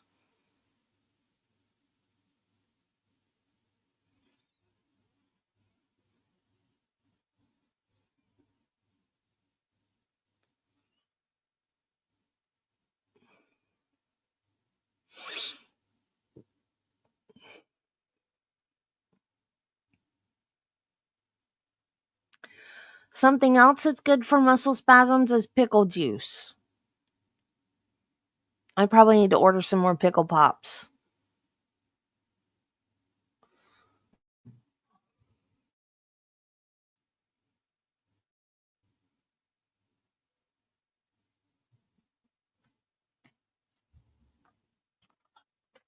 My girls will just drink pickle juice, but I don't like it that much. And when I bought the pickle pops, it came in a 3-pack. I don't know why you couldn't just buy 1 pack at a time. But anyway,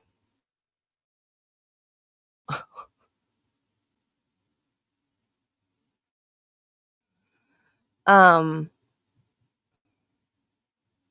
gave one of the packs to Casey, and she tasted it and was like, "Oh, it's not sour enough. It needs to be more sour." I'm like, "You're kidding me. You're kidding me, Casey. It's plenty sour for me." A dot piercing is an ear piercing that goes through the innermost fold of cartilage on the ear just above the ear canal.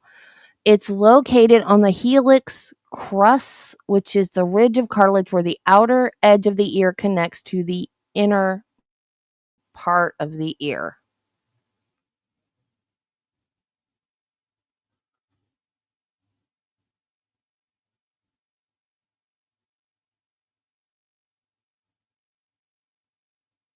And that's a pretty earring. I like that.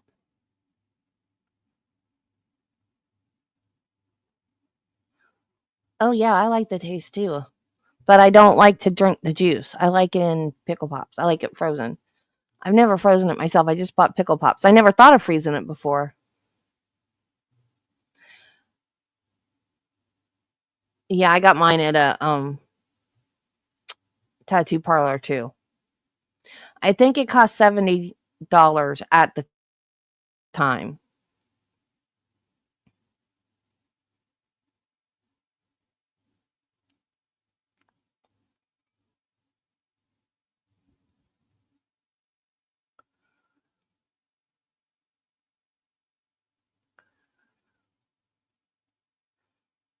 How do you? It's such a small area. How do you pierce the wrong spot?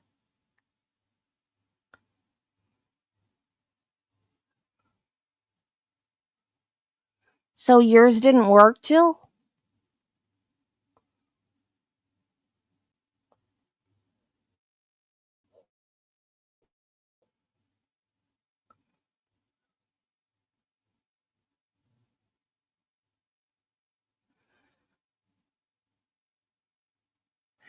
A dot piercing. Did I read that part?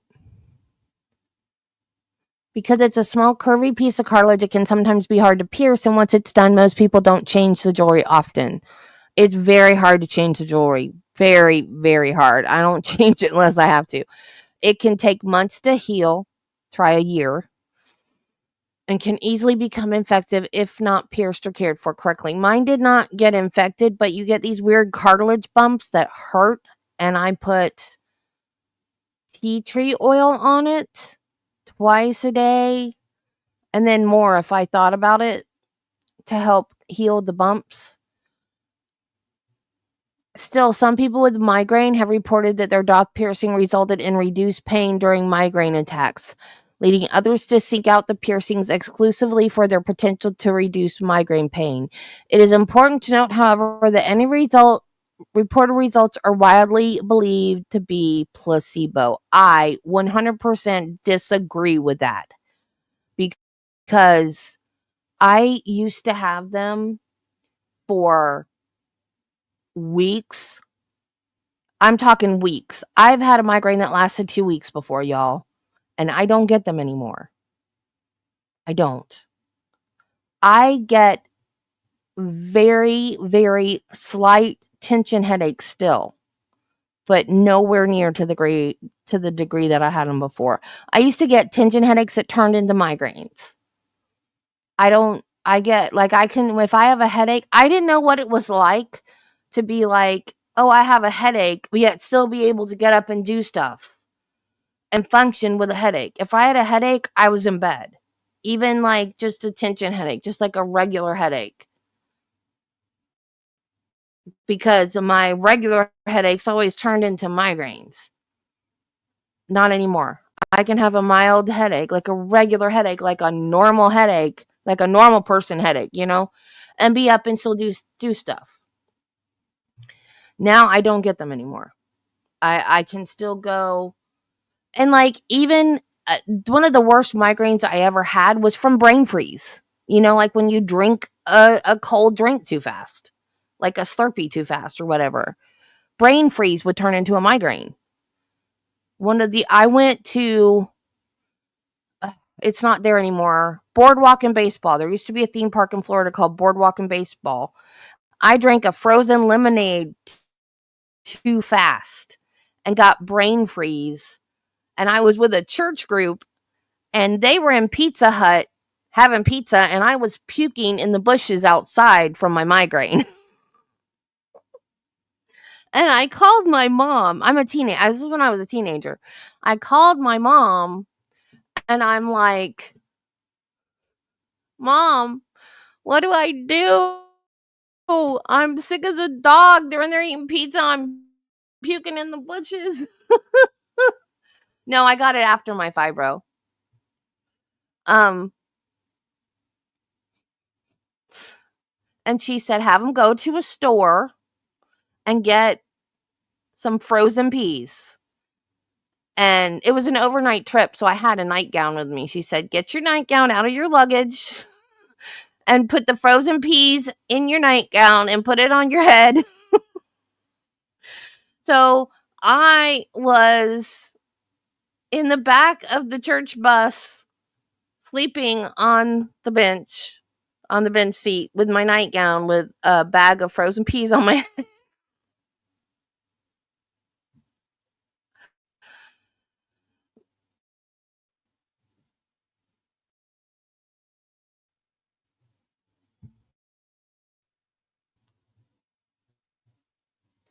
No, I was diagnosed with fibro when I was 23, and I got my doth piercing after I married Travis. So we got married in 2007. So I got it a long time after. It worked so well and so immediately.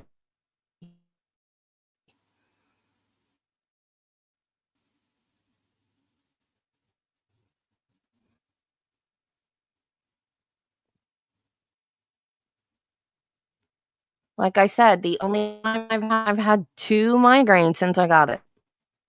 And I've had it,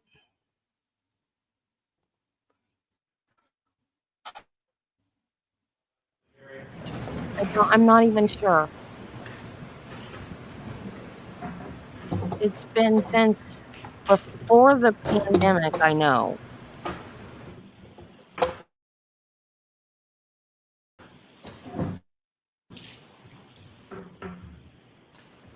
And I can't remember if it was before or it was before my second round of chemo. My first round of chemo was in 2014.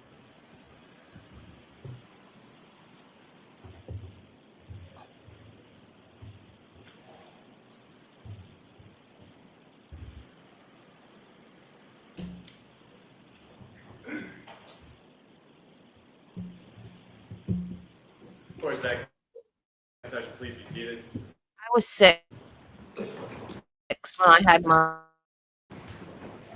I had an ice cream cake. Jurors, I just come back short. We're able to talk.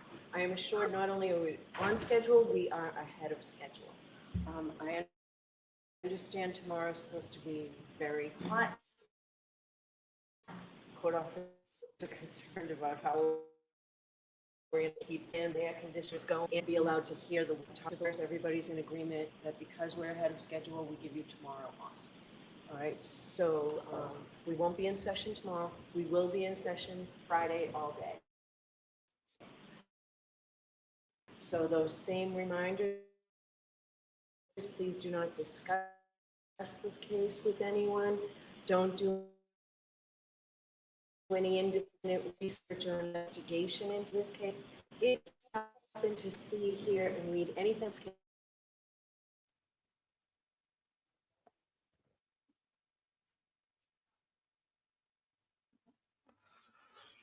Well,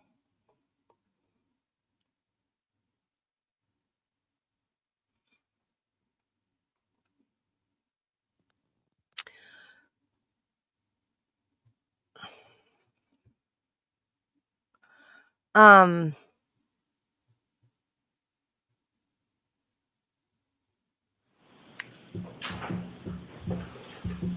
Jury's exit the court, please be seated. all right. Is there anything anybody needs to raise with me at this point?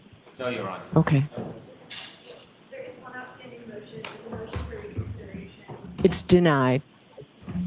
Okay. I just saw that that was the one that was still outstanding. Okay. Thank you all. We'll see you Friday morning. oh, Bev, you're so stupid.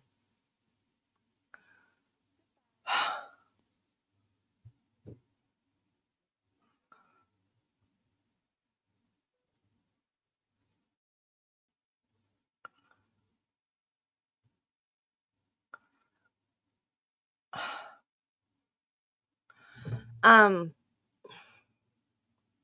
was 6 when I had my first migraine. Was that the first one? Yeah, I think that was the first one.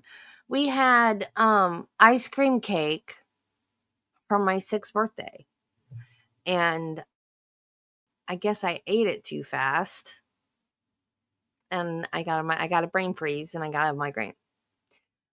When I was a kid, anytime I got overexcited about anything, I would get a headache.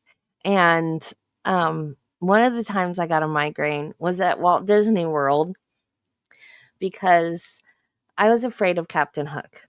I remember I rode Peter Pan's Flight the first time I ever rode it. My mom's cousin, so he was my second cousin, and I called him Uncle. He was my Uncle Bill, even though he was my second cousin. I rode with him in the little flying ship car thing, and I was afraid of Captain Hook. Now, my mom, when she rode rides with me, like, for those of you that haven't been to Disney World, when it starts off, you're flying through Wendy's bedroom and then out the window. I thought you were talking to me at first, Judy. They also need air conditioning that works so they don't have to use fans. And then you're flying over London, you see Big Ben, and you look down, you see the Thames River, and like my mom would describe what was going on. And then I would not be afraid and I would look. But all Uncle Bill would say was, "Oh, look, Debbie, this is so pretty. This is so pretty." And I had my hands over my eyes the whole time because I was scared to death of Captain Hook and I wouldn't look. So I don't remember if it was that trip or a different trip, but my brother saw Captain Hook walking around. Which one? What?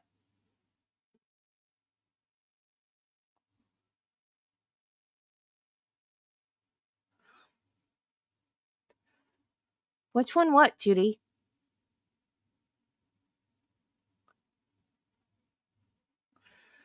So my brother saw Captain Hook, the character, walking around, and he thought it would be fun to scare me. So he kept saying, I was also afraid of people in costume too. I've told you about Santa Claus and clowns and like anyone in costume. Any type of disguise at all. Even though they were character, I was even afraid of like Mickey Mouse and like anyone in costume. Even though they were like characters on a cartoon, I still didn't want to see them in the park. I don't know why. I was afraid of anyone in costume. So my brother started going, Captain Hook's gonna get you. Look, he's over there. And he would pretend to, like to drag me. And I, no. So I ended up with a migraine. So here I am, a little kid at Disney World. And I can remember being on the railroad, the Walt Disney World Railroad that goes all the way around the park, being sick as a dog with a migraine and being nauseous, and it was awful.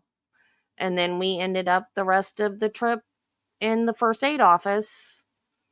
I don't know, getting baby aspirin or whatever they did back then in the 70s. It was so awful. And it's all my brother's fault.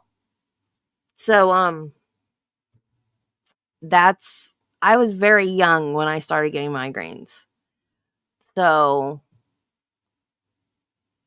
yeah, 13.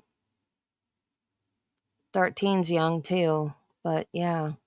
But I remember my 6th birthday just like laying there with my head in my mom's lap crying because, and of course, crying makes it worse. But when you're 6 years old and you have like this explosive pain in your head, you don't know what it is. But I don't care what they say about placebo effect. I'm telling you, I had the worst migraines and I don't have them anymore. It works. It's right there.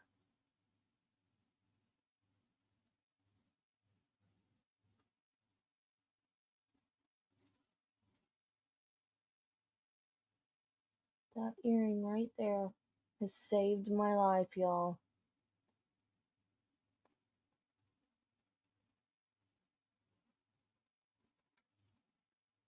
And it hurts.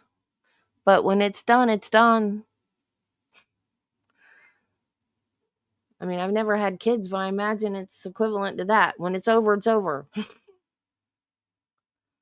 um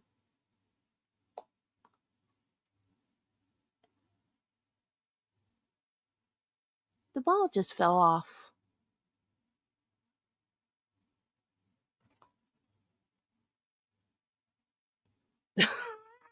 I'm glad it fell off now and not while I was out doing something.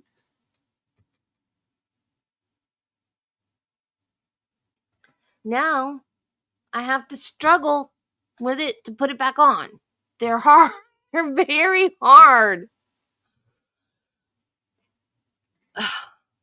Oh, I'm so glad I don't have migraines that hard. Oh, that's what you asked. Which one? Oh, okay. I was like, what do you mean, which one? Yeah, I'm thinking that was the one for Easter too. But all of these kind of cartilage rings is what they call them. All they don't have like regular backs, like regular earrings. They all screw. These stupid little balls screw on, and they're really, really hard to get in and out of an ear. Now, in and out of an ear, in and out of a dog piercing. And they have clickers, which just like is on a hinge and just click shut. But when you first get them, they're so tight, they're almost impossible to get off. Like when I had to get scans and stuff for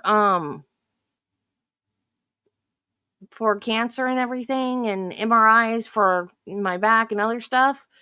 I couldn't, because to pull the clicker open, I'd be like jerking on my ear. So, and it was, it's such a small area, so I couldn't get one finger in there to hold it still while I pulled it open with the clicker, pulled the clicker open with the other one. So Travis would actually have to take a pair of pliers, like 2 pairs of pliers, one to like needle nose, one to hold it still, and the other one to grab the hinge on the clicker part and open it to get it out. When I had my hand surgery after Spike bit me, I had a nurse, because Travis couldn't be there. He was at work and we didn't know I was going to have surgery. They just admitted me to the hospital because my arm was swollen giant and we didn't know I was having surgery. So I have this earring in my ear that I can't get out. And the nurse was giving me a hard time about it. Well, you better figure out how to get it out because you might get electrocuted. And I'm like, well, can you get it out for me? Because I can't get it out. And she's like, no, I can't get it. She was so mean. I was like, you need to go back to nursing school and learn some manners, woman. I was so mad at her. I'm like, I'm sorry, I can't get it out. Well, you need to learn how to get it out. I'm like, woman.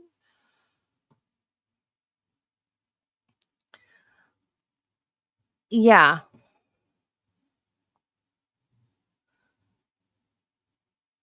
They are hard. They're hard. Yeah, I think, Carla, unfortunately, I think you have fibro way worse than I do. Because, like, I don't have the thing where clothing hurts unless it's tight. Now, if it's tight clothing, it hurts. I wear baggy clothes.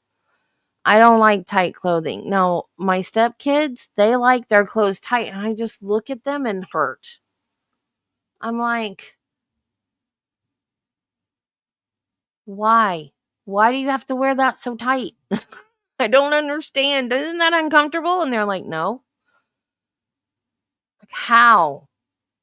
How? How do you wear your clothes that tight? I don't understand.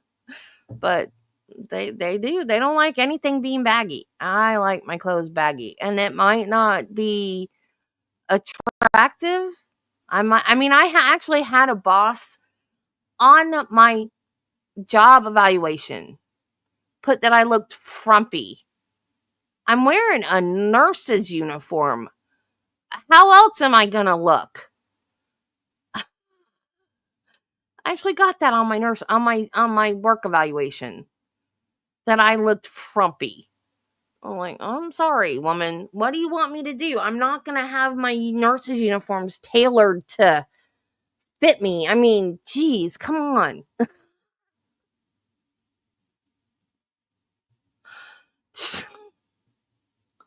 Whatever. Um, but yeah, and I know a lot of people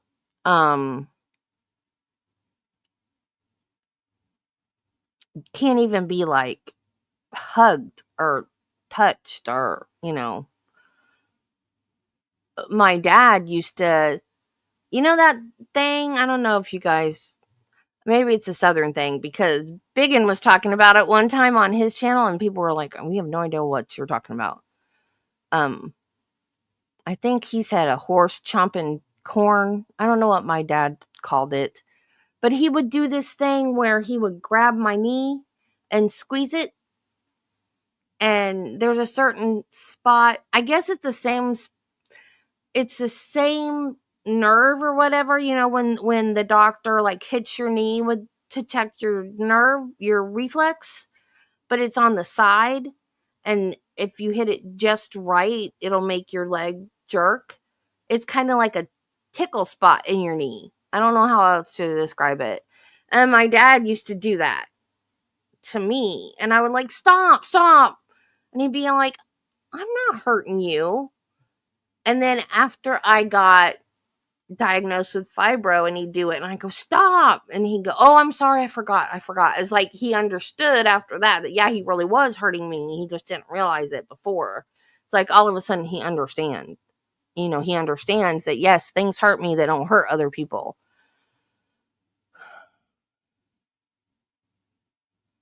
Oh, wow. Yeah, mine started when I was 16. I fell off a horse. And I herniated 3 discs in my back. And after that, I was never right again. And I kept going to the doctor. I kept saying there's something wrong with me. And everybody kept saying, there's something wrong with you. You're a perfectly normal girl. And I'm like, no, there's something wrong. I hurt when I shouldn't hurt. I don't have the energy other people do. I used to be able to do all kinds of stuff that I can't do anymore because I'm just so tired all the time. And they're like, no, you're just not in high school anymore. You have a career. You're working every day. And that's why you're tired. And I'm like, no, this is different. I am not like I was before. And I just kept going to a doctor until they finally figured it out. It took me 10 years, but I didn't quit. I did not quit until they figured out what was wrong. And then as I got older, all the other crap that my family history caught up with me, and they found all the other stuff that I have too. Which is made worse because of the fibromyalgia.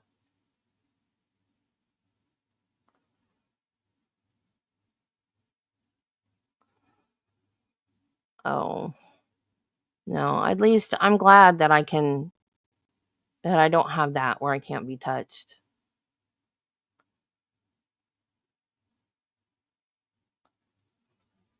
Oh, wow.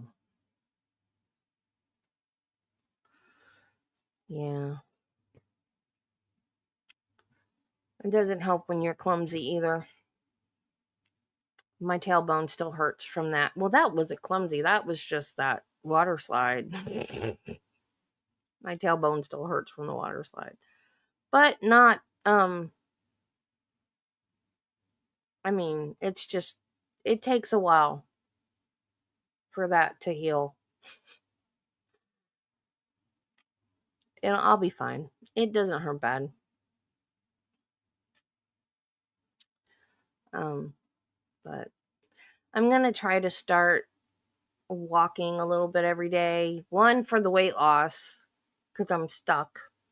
And two, because I like having a scooter at the theme parks, but it's getting expensive. Theme parks are expensive enough on their own, but renting a scooter is expensive. It's close to $100. I don't remember exactly. There's a like a deposit you get back, but still it's expensive to rent a scooter. And I want one of my own. So then I don't have to worry about renting it, and then I just have it. And it's like the first line of the day you stand in. Well, no, it's the second, because security's first. Because they have to search your bag, and you have to go through X-ray and all that. And it's like, let me get the rides. Just let me get the rides. I want the rides. So so then the second line you stand in is a line to rent the scooter. So I don't have to do that anymore. But also, when I'm in the scooter, then to be in line, I have to transfer to the wheelchair. And then that I actually get through the lines faster, because then I get to go on the elevator. I don't have to go wait in the line where all the stairs are. And I actually get through the lines faster. I wonder if the price to rent the scooter is cheaper than the price for the express pass, and it ends out being the same time limit. Taking a shortcuts here. I don't know. I haven't been. You guys, you don't even understand. I am a theme park junkie, and I haven't been in about 2 years, and it's driving me crazy.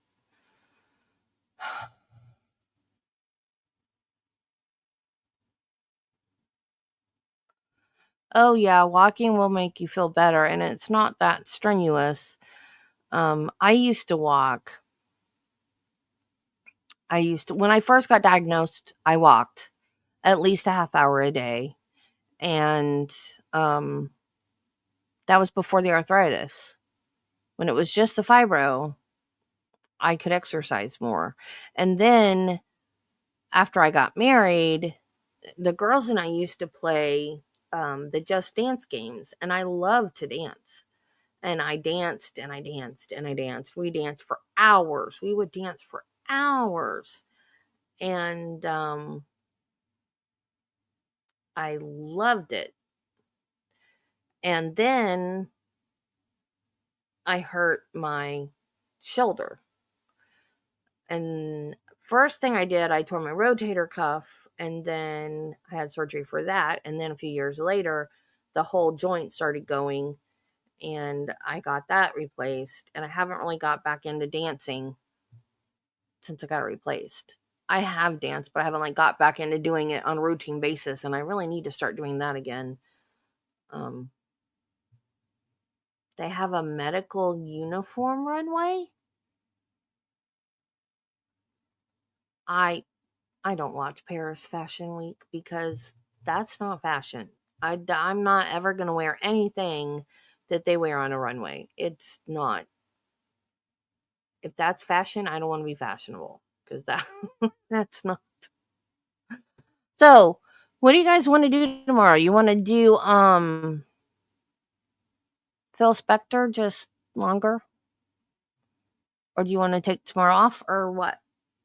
Since they're taking tomorrow off?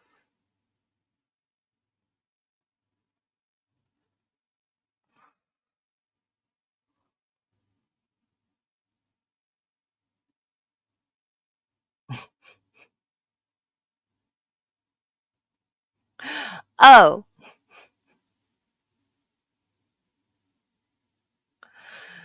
Bye, Carla.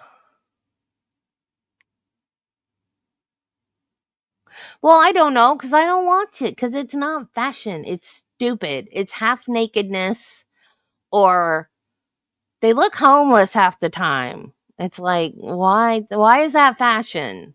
It looks like something out of a dumpster. They found in a dumpster and they turned it into clothing. I don't watch anything that's supposedly fashion because it's stupid.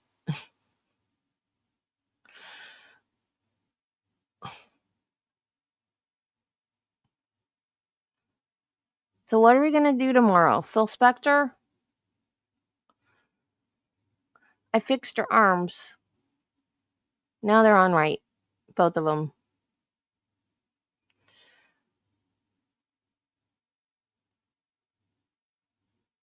Yeah, I don't do trendy either. Yes, we can do double Phil Spector tomorrow. That's what we can do tomorrow. I'm hungry, y'all, and I don't want to eat. I've gotten to where I hate food. And I never know what I want to eat.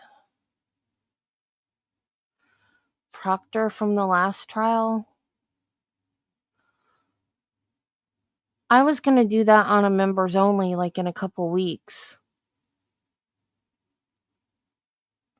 I was going to wait to see if they call him first. Would you rather do Proctor tomorrow?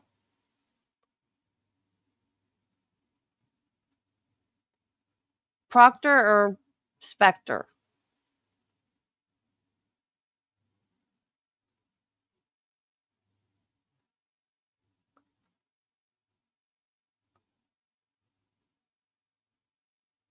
Proctor or Phil?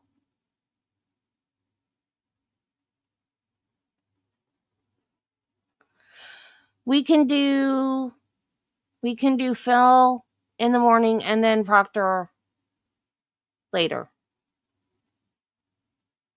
We'll do them both. That's what we'll do tomorrow. We'll do them both.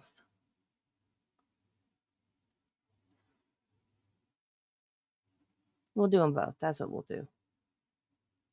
Oh, no snakes.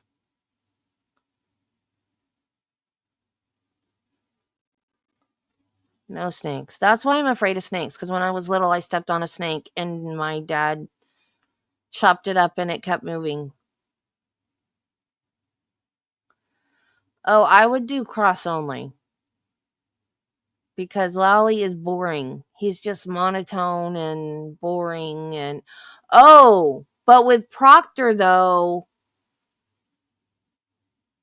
Lally did the text with him to try to get in front of it, right?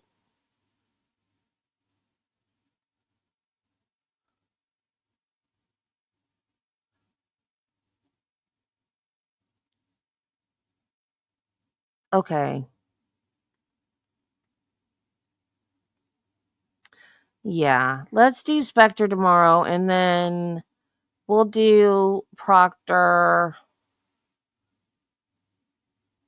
like on a weekend sometime. And I'll sit down and I'll have to go through it first and figure out because I don't want to go through the whole direct because Lowly's just oh, that reminds me. I wanted to show you guys something.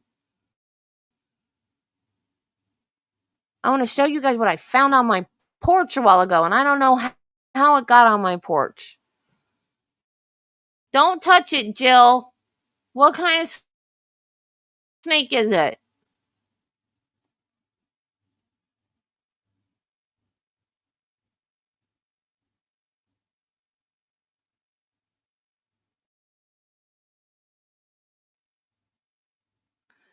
I'm scared of snakes.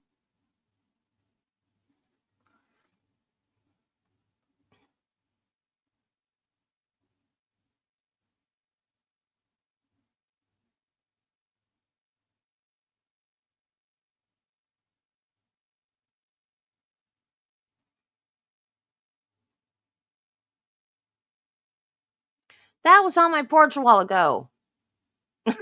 Jill.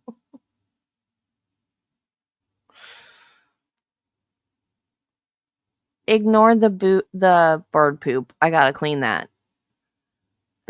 There is no ramp or anything up to that's it. That ledge on my porch. That's it. You have to step up that. How did that turtle get on my porch? How did it get up there? And why did it get wedged underneath?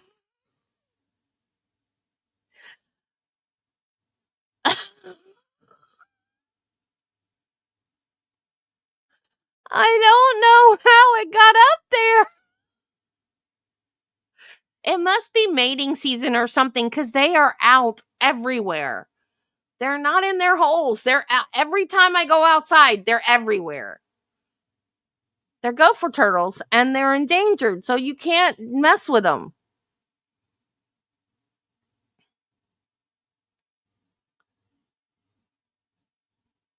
But I moved him very politely. He freaked out, but I said, I'm not going to hurt you. I'm not going to hurt you. I'm just going to move you. I picked him up by the shell and put him back on the grass. As long as it's not in the house, Jill. Was it big? That big of a step, Robbie? They can get up that? With those short little legs? I was like, how did you get up there? And why he decided to go there, like his shell is not going to clear that if he was trying to get back in the grass.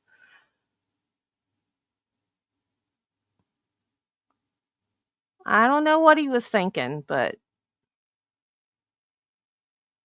I put him back in the grass.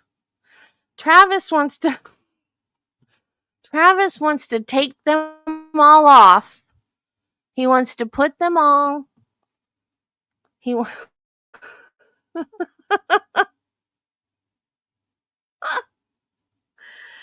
to round all the ones he can find up, put them in the back of the pickup truck, and take them off somewhere. I'm like, no, you're not doing that. Because if you get stopped for any reason and you have gopher turtles in your truck, you're going to jail, and I don't have the money to bail you out. No. They're making holes in our yard. I'm like, they were here first, okay? They were here before this house was built on this land. This is their house, their home. This property is their home. They're endangered. You are not taking them anywhere. And what I don't understand is, aren't land turtles called tortoises? Why are they called gopher turtles? Or am I wrong about that? I don't know. But they're cute. I like them.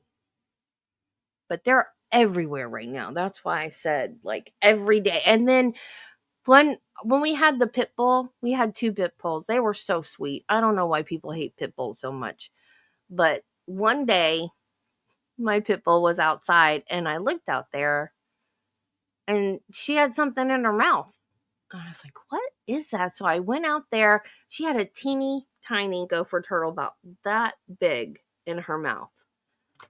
And I ran out there and I saved the turtle. And I was like, where in the world? It's when we lived next door. And I'm like, where am I going to put this turtle? So, and like I said, I know nothing about turtles, right? So I picked up the turtle and I brought it over here. This is when my dad and stepmom lived over here. I put it over here in the yard, and there was another turtle over here, a bigger turtle. And I was like, oh, hi, turtle, because I'm stupid, right? So I'm like, hi, turtle. Does this baby turtle belong to you? And I put it over there. So I told my stepkids about it, and my oldest one goes, turtles don't hang around with their babies, right? They lay eggs and go away. Like, oh, yeah, that's right. Didn't even think about that. Well, anyways, I still saved the turtle's life. I know there's a difference, but I don't know what the difference is. I always thought tortoise was land and turtle was water. But I guess I'm not right about that, because these are called gopher turtles and they're land. And they make great big deep holes that they dig into. And we have several very, very deep holes that I know where they are on the land, but in the very, very back part of our house, back part of our yard, we have high grass that Travis doesn't mow because there's a sinkhole back there, but there's also a bunch of gopher holes back there that we don't know how many there are or where they are exactly. We don't know how big the sinkhole is, so we just leave that high grass alone. It scares me because I know there's got to be snakes back there, because that's where snakes live, right? High grass. And I want it cut down, so if there are snakes back there, they will go somewhere else. But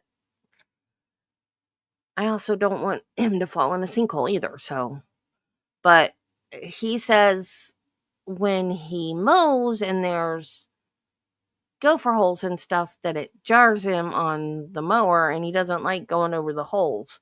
So he wants to get rid of all the gophers and like fill in all the holes and everything. I'm like, it's not gonna hurt you, Travis. They were here before we were. This, because this was farmland. This was a field. And my dad owned it, but we didn't live on it until 1992, I think, was when he built the house. So they've been here. It's not like they invaded us, we invaded them.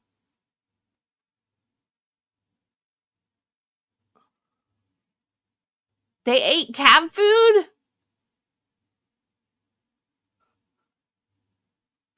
I love them. I like to just sit out and watch them. I remember the first time I saw one out here. I saw it in the yard. This was like back before smartphones. I saw it out in the yard. I came inside.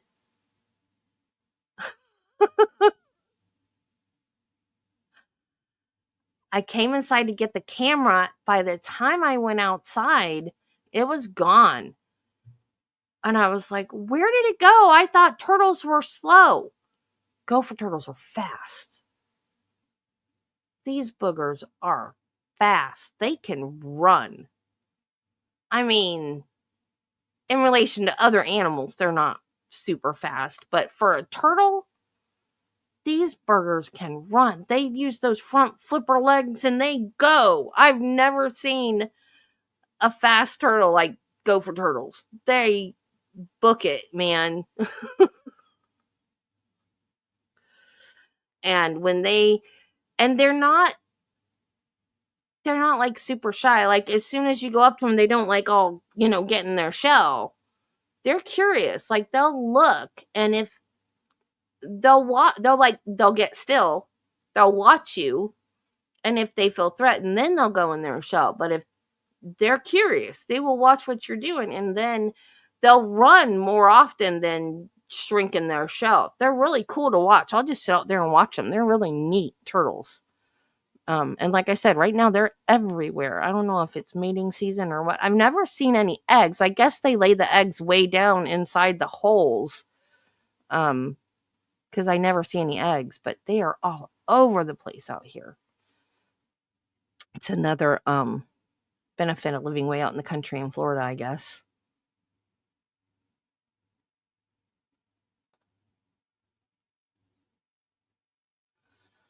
Huh. So there's no water around here, though. So why are they turtles and not tortoises? I mean, there is water, but it's, I don't know, how far are we from the river? I mean, we're quite a ways. It's not like it's, down the street. It's miles.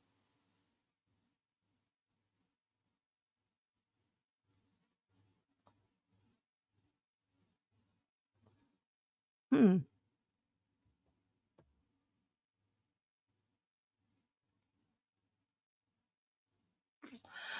Okay.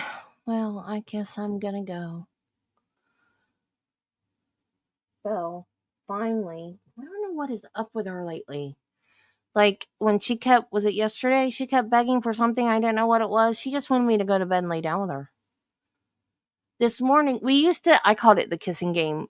Travis started it with her. Like, he would kiss her on the cheek, and then she would, like, lick him in the face, and then she'd put her cheek up to his lips, and then he would kiss her on the cheek again, and then she'd lick him in the face. And so we called it the kissing game. And then she started doing it with me. And then this morning, I asked her for a kiss, and she licked my eye. And I said, "That's my eye, genius." And Travis says, "Well, she gave you a kiss." And then I went to kiss her on the cheek, and she jerked away and got off the bed. And I was like, "What was that about, Belle? You don't like to play the kissing game anymore?" And she doesn't give me as many kisses and play with me as much as she used to. And I don't know what's going on with her. But yesterday when she was begging, she wanted me to go lay down in bed with her. So she wants me to lay down in bed, but she's not as cuddly and kissy as she used to be. I don't know if it's the age. And like I said, she's still doing the thing with the cookies. Well, that's what I'm thinking. I'm thinking it's a tortoise, but everybody calls them gopher turtles. So everybody around here calls them gopher turtles. So I don't know. I would think they were tortoises because the water's not close enough. This is all agricultural land out here. I mean, all this was farmland before, and now the dairy has bought it from my family, except for my little 5 acres that I still have and can't afford to move anywhere else. Believe me, I would move if I could. I can't afford to move anywhere else. And the dairy's not going to pay me enough money to buy a new place anyplace else.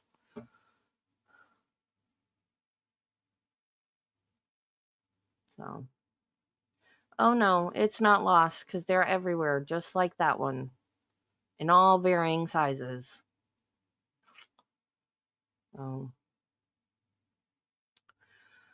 Okay, I'm trying to debate if I should take Belle on a walk with me. But the way she's acting, we used to go for walks together when she was younger and not so skittish. I don't know, it might not work. Like, it might be less of a walk and more of a drag if I take her with me. I don't know what to do with her. I'm worried when she starts to act weird like that. Like, I'm worried how close is it to the end. And oh, really? I think it's a tortoise. I don't know why they call them gopher turtles. Let me look it up real quick.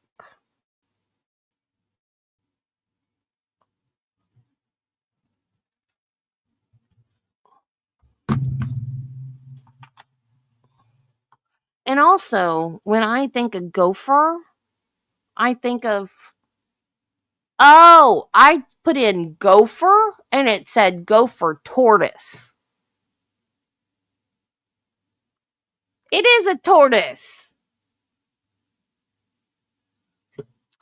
See, I'm not so stupid anyways. What? Google says that they're turtles even though they resemble tortoises. And I just typed in gopher and it said gopher tortoise.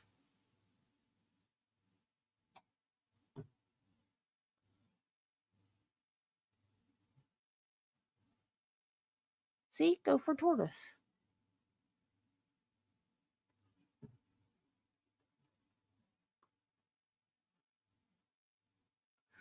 Oh. All toads are frogs, but not all frogs are toads. All tortoises are turtles, but not all turtles are tortoises. Is that true? Or did you just throw that out there to make me feel better?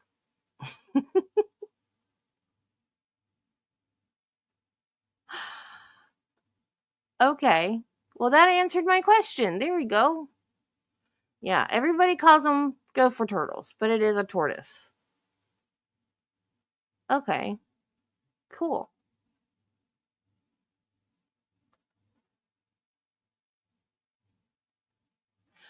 Oh, okay.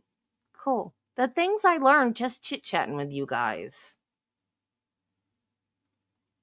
Neat. 103 years old? Wow. They have a party for him every year? That's cool.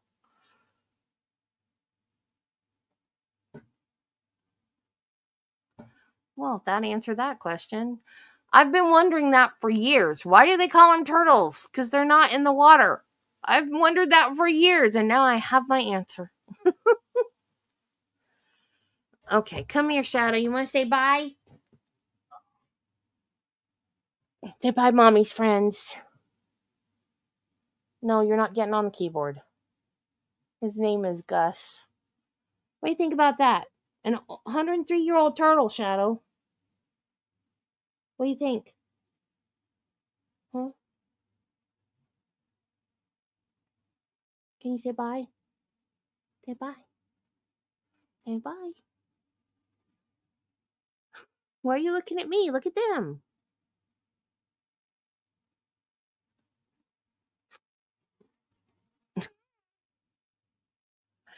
Bye, guys. Be kind to people, love your family, and Jesus loves you, and so do I. And I will see you tomorrow. Bye, guys. Have a good evening.